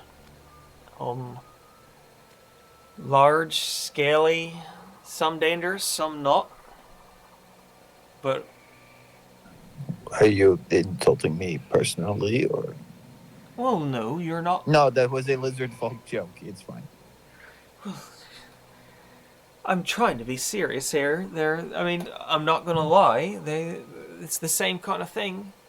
They have scales, like you might. Some of them have feathers a little bit around the neck and places like that. Some of them got teeth, long as my hand, or yours even. They're dangerous. In fact, you've probably seen one before, and she gestures over at you, Chomp.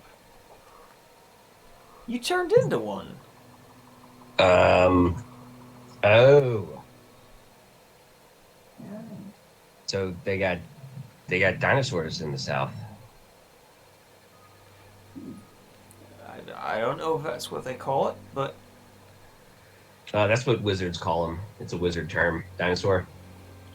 indeed, it sounds very wizardy. But in any case, that's it's a bit more dangerous than the places we've been. As far as the dream seep goes, it's probably the most dangerous part. I've never heard of something like he's talking about then. Something sucking people down and tearing people up and dissolving people and green ooze and what have you.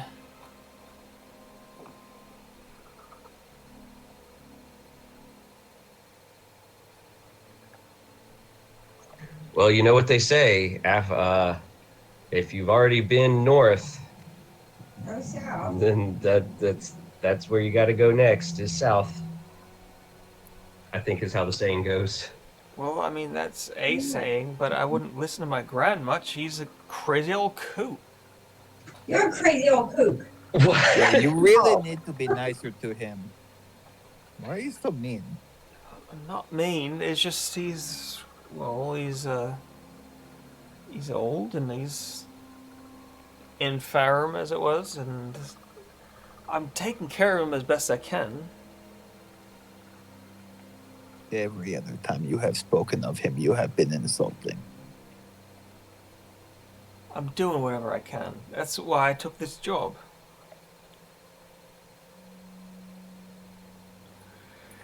In any case, I can guide you with a few more questions to this fella. I'm sure we can find out exactly where this was, but are you sure you want to go down there? It'd be dangerous. But yeah, Yes. All right. Well, give me a few seconds, and she goes over. First up to the bar, grabs a couple of drinks from the bartender, comes back to this kind of disheveled gentleman, hands him one of the drinks, and starts talking in low voices to him. And as the rest of the conversation continues all around you, the night goes on for another 40 minutes or so before she, coming up from kind of having her head bowed down and being in close conversation, she says, "All right, I think I can get you there. It makes sense. Why is this where you think the dragon is?" I don't know. Maybe it's he wasn't in the north. Well, this is true, but You have a better idea? well, I mean, not really. We haven't had any other, and this seems strange to be sure. We just gotta watch out. Sometimes groups of those dinosaurs, as you say. In any case, they tend to group up from time to time, and they will hunt in groups, and it can be dangerous. So we just gotta keep an eye out. But we got a dinosaur with us all the time. Right? I mean, We got a list. Oh, we got one with Yeah. us, but What is it, Doc? when you're dealing with 5, one doesn't do you much good. Hmm. I'm just saying we need to be stealthy. Okay. Can you all do that? I will make no such promise. We will try. All right. Well, and we also have a source that we can get a little more information from once we have a direction like this. Crom.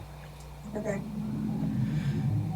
all right. Well, I can give you a basic description of where it is, and then of course with that the 3 trees crossed over each other. Well, we should be able to narrow it down. Should that do it then? Harper, it sounds like you are not joining us. Oh, I'm going to join you. I signed. I didn't sign any contract, but I agreed in theory, and I told you I was going to find the thing for you, and so we're going to find it. I just rather not. But I'll go. I'll take you. Just try not to get me killed. She kind of sighs exasperatedly at you.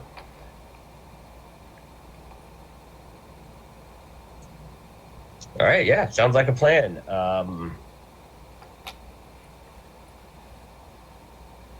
I guess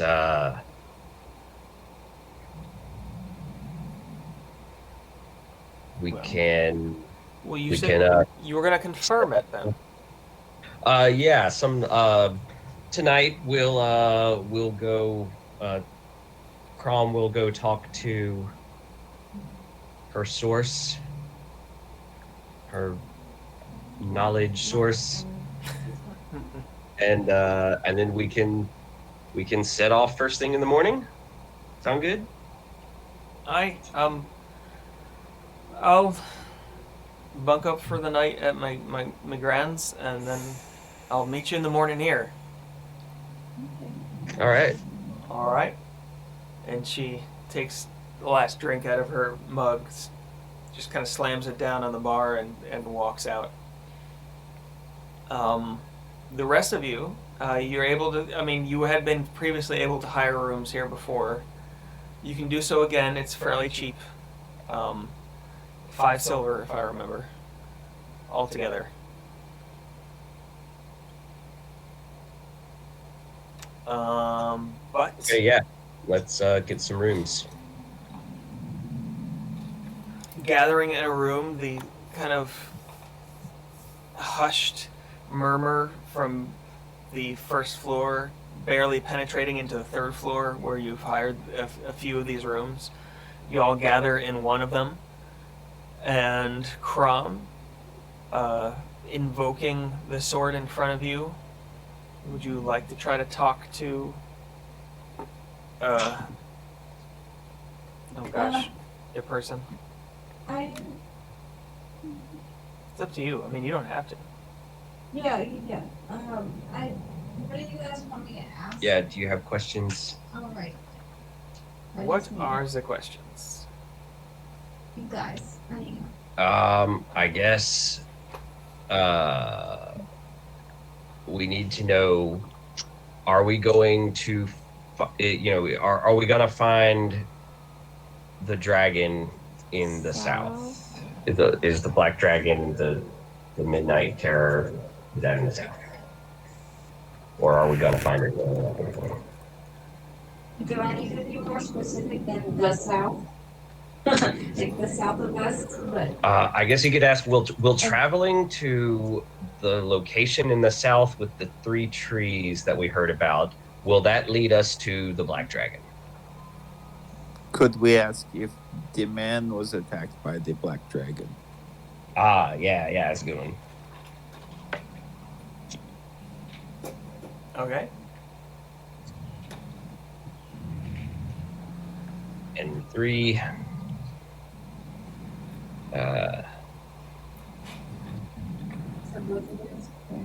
Yeah. Is there anything she needs us to pick up while we're out?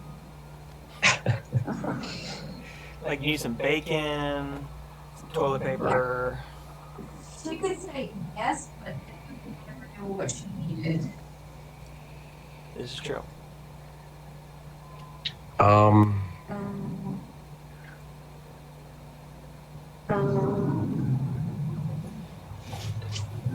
Should we try to ask about Harper? I mean, You seem to be very suspicious. well, I'm suspicious of everyone since I got that fortune thing. Should we ask about that? Yeah. I mean, yeah, but what specifically? Who the fortune teller was referring to? Would It's only yes or no. maybe Is Harper gonna betray us? So is Harper the one that the fortune was referring to? Sure. I don't feel like it, but okay. I'll be right back. Just a second. Okay. Just to eliminate. I mean, yeah, I guess. And, Okay. Do y'all agree? Does everybody else agree? or if anybody has a better question. Yeah. Because I get 3 per whatever. I'm fine. Sounds good to me.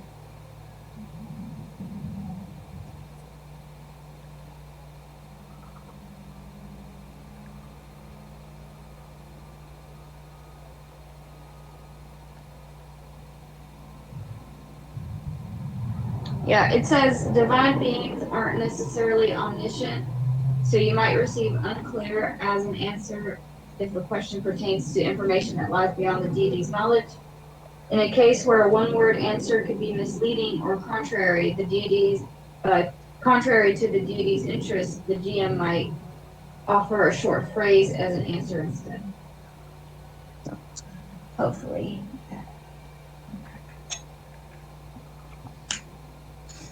By the way, that item, when you wear it, requires attunement, And let's see, when you hit with a spell attack roll, you add an extra damage die. Yeah. So something that does 2d6 would now do 3d6, which is pretty awesome. And then it also has the ability once per long rest to cast Ultra Self with no spell component or use a spell slot. Oh, that's pretty cool. So it's 4 rings? No, that was No. bracelet. Oh, the bracelet. Oh, okay. I have 4 rings attached to a bracelet. Okay, so what's going on? I think that was a construct Oh. or something. Well, no, I have it written next to where I wrote down that we got 32 platinum. I didn't have how much gold we got. I think I started right too late. But then it says 4 rings attached to a bracelet. Yeah, and Yeah. that was the Cirthus had that. Yeah. Yeah, explain to him what it did or what I know Yeah, about it. that's what that is. So the bracelet is the thing that's special? Or it's like a slave. Okay, so, oh no, okay, I got it. It's a slave bracelet, basically. Yeah, A Hathpul. Yeah. Yeah, they're attached to rings are attached to the Okay. bracelet with chains. Those are cool. Yeah, it's a jade bracelet attached to 4 rings, each of a different metal. Nice. Pretty bling. So I guess I have 3 questions to ask. Okay. So you want to go ahead and invoke the. Sure. Okay.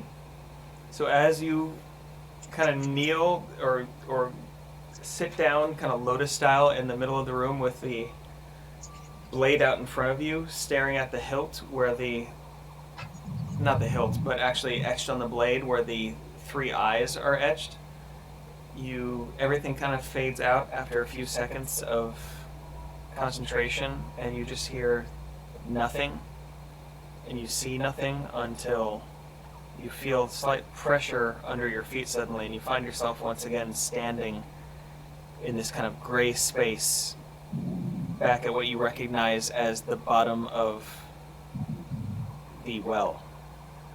And in front of you, you once again see that same figure, slightly taller than yourself, this kind of dark brown skin, the robes flowing out, at the end seeming like some kind of papyrus scrolls that are kind of unfurling and furling back up at the same time, and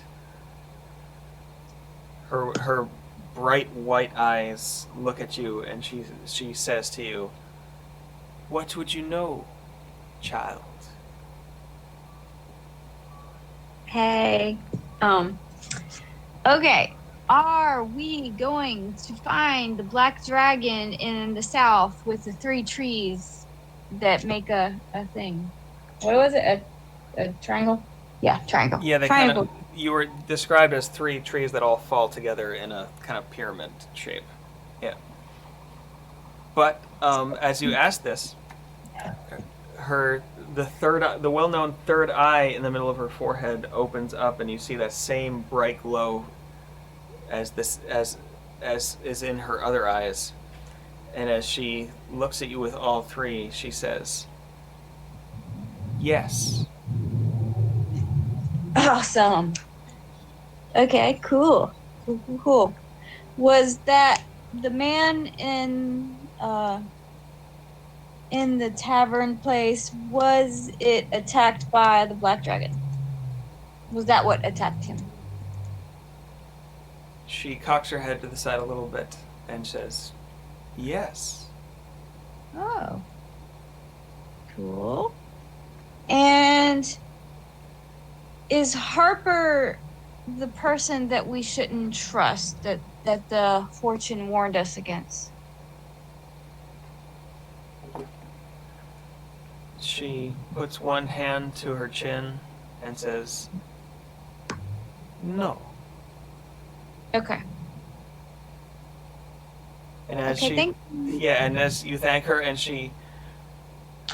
her third eye closes, she nods her head to you, and everything, you seem to kind of lift up from where she is off the floor of whatever this place is, and your vision comes back to the room, where you're seated on the floor, the sword in front of you, and all your friends gathered around.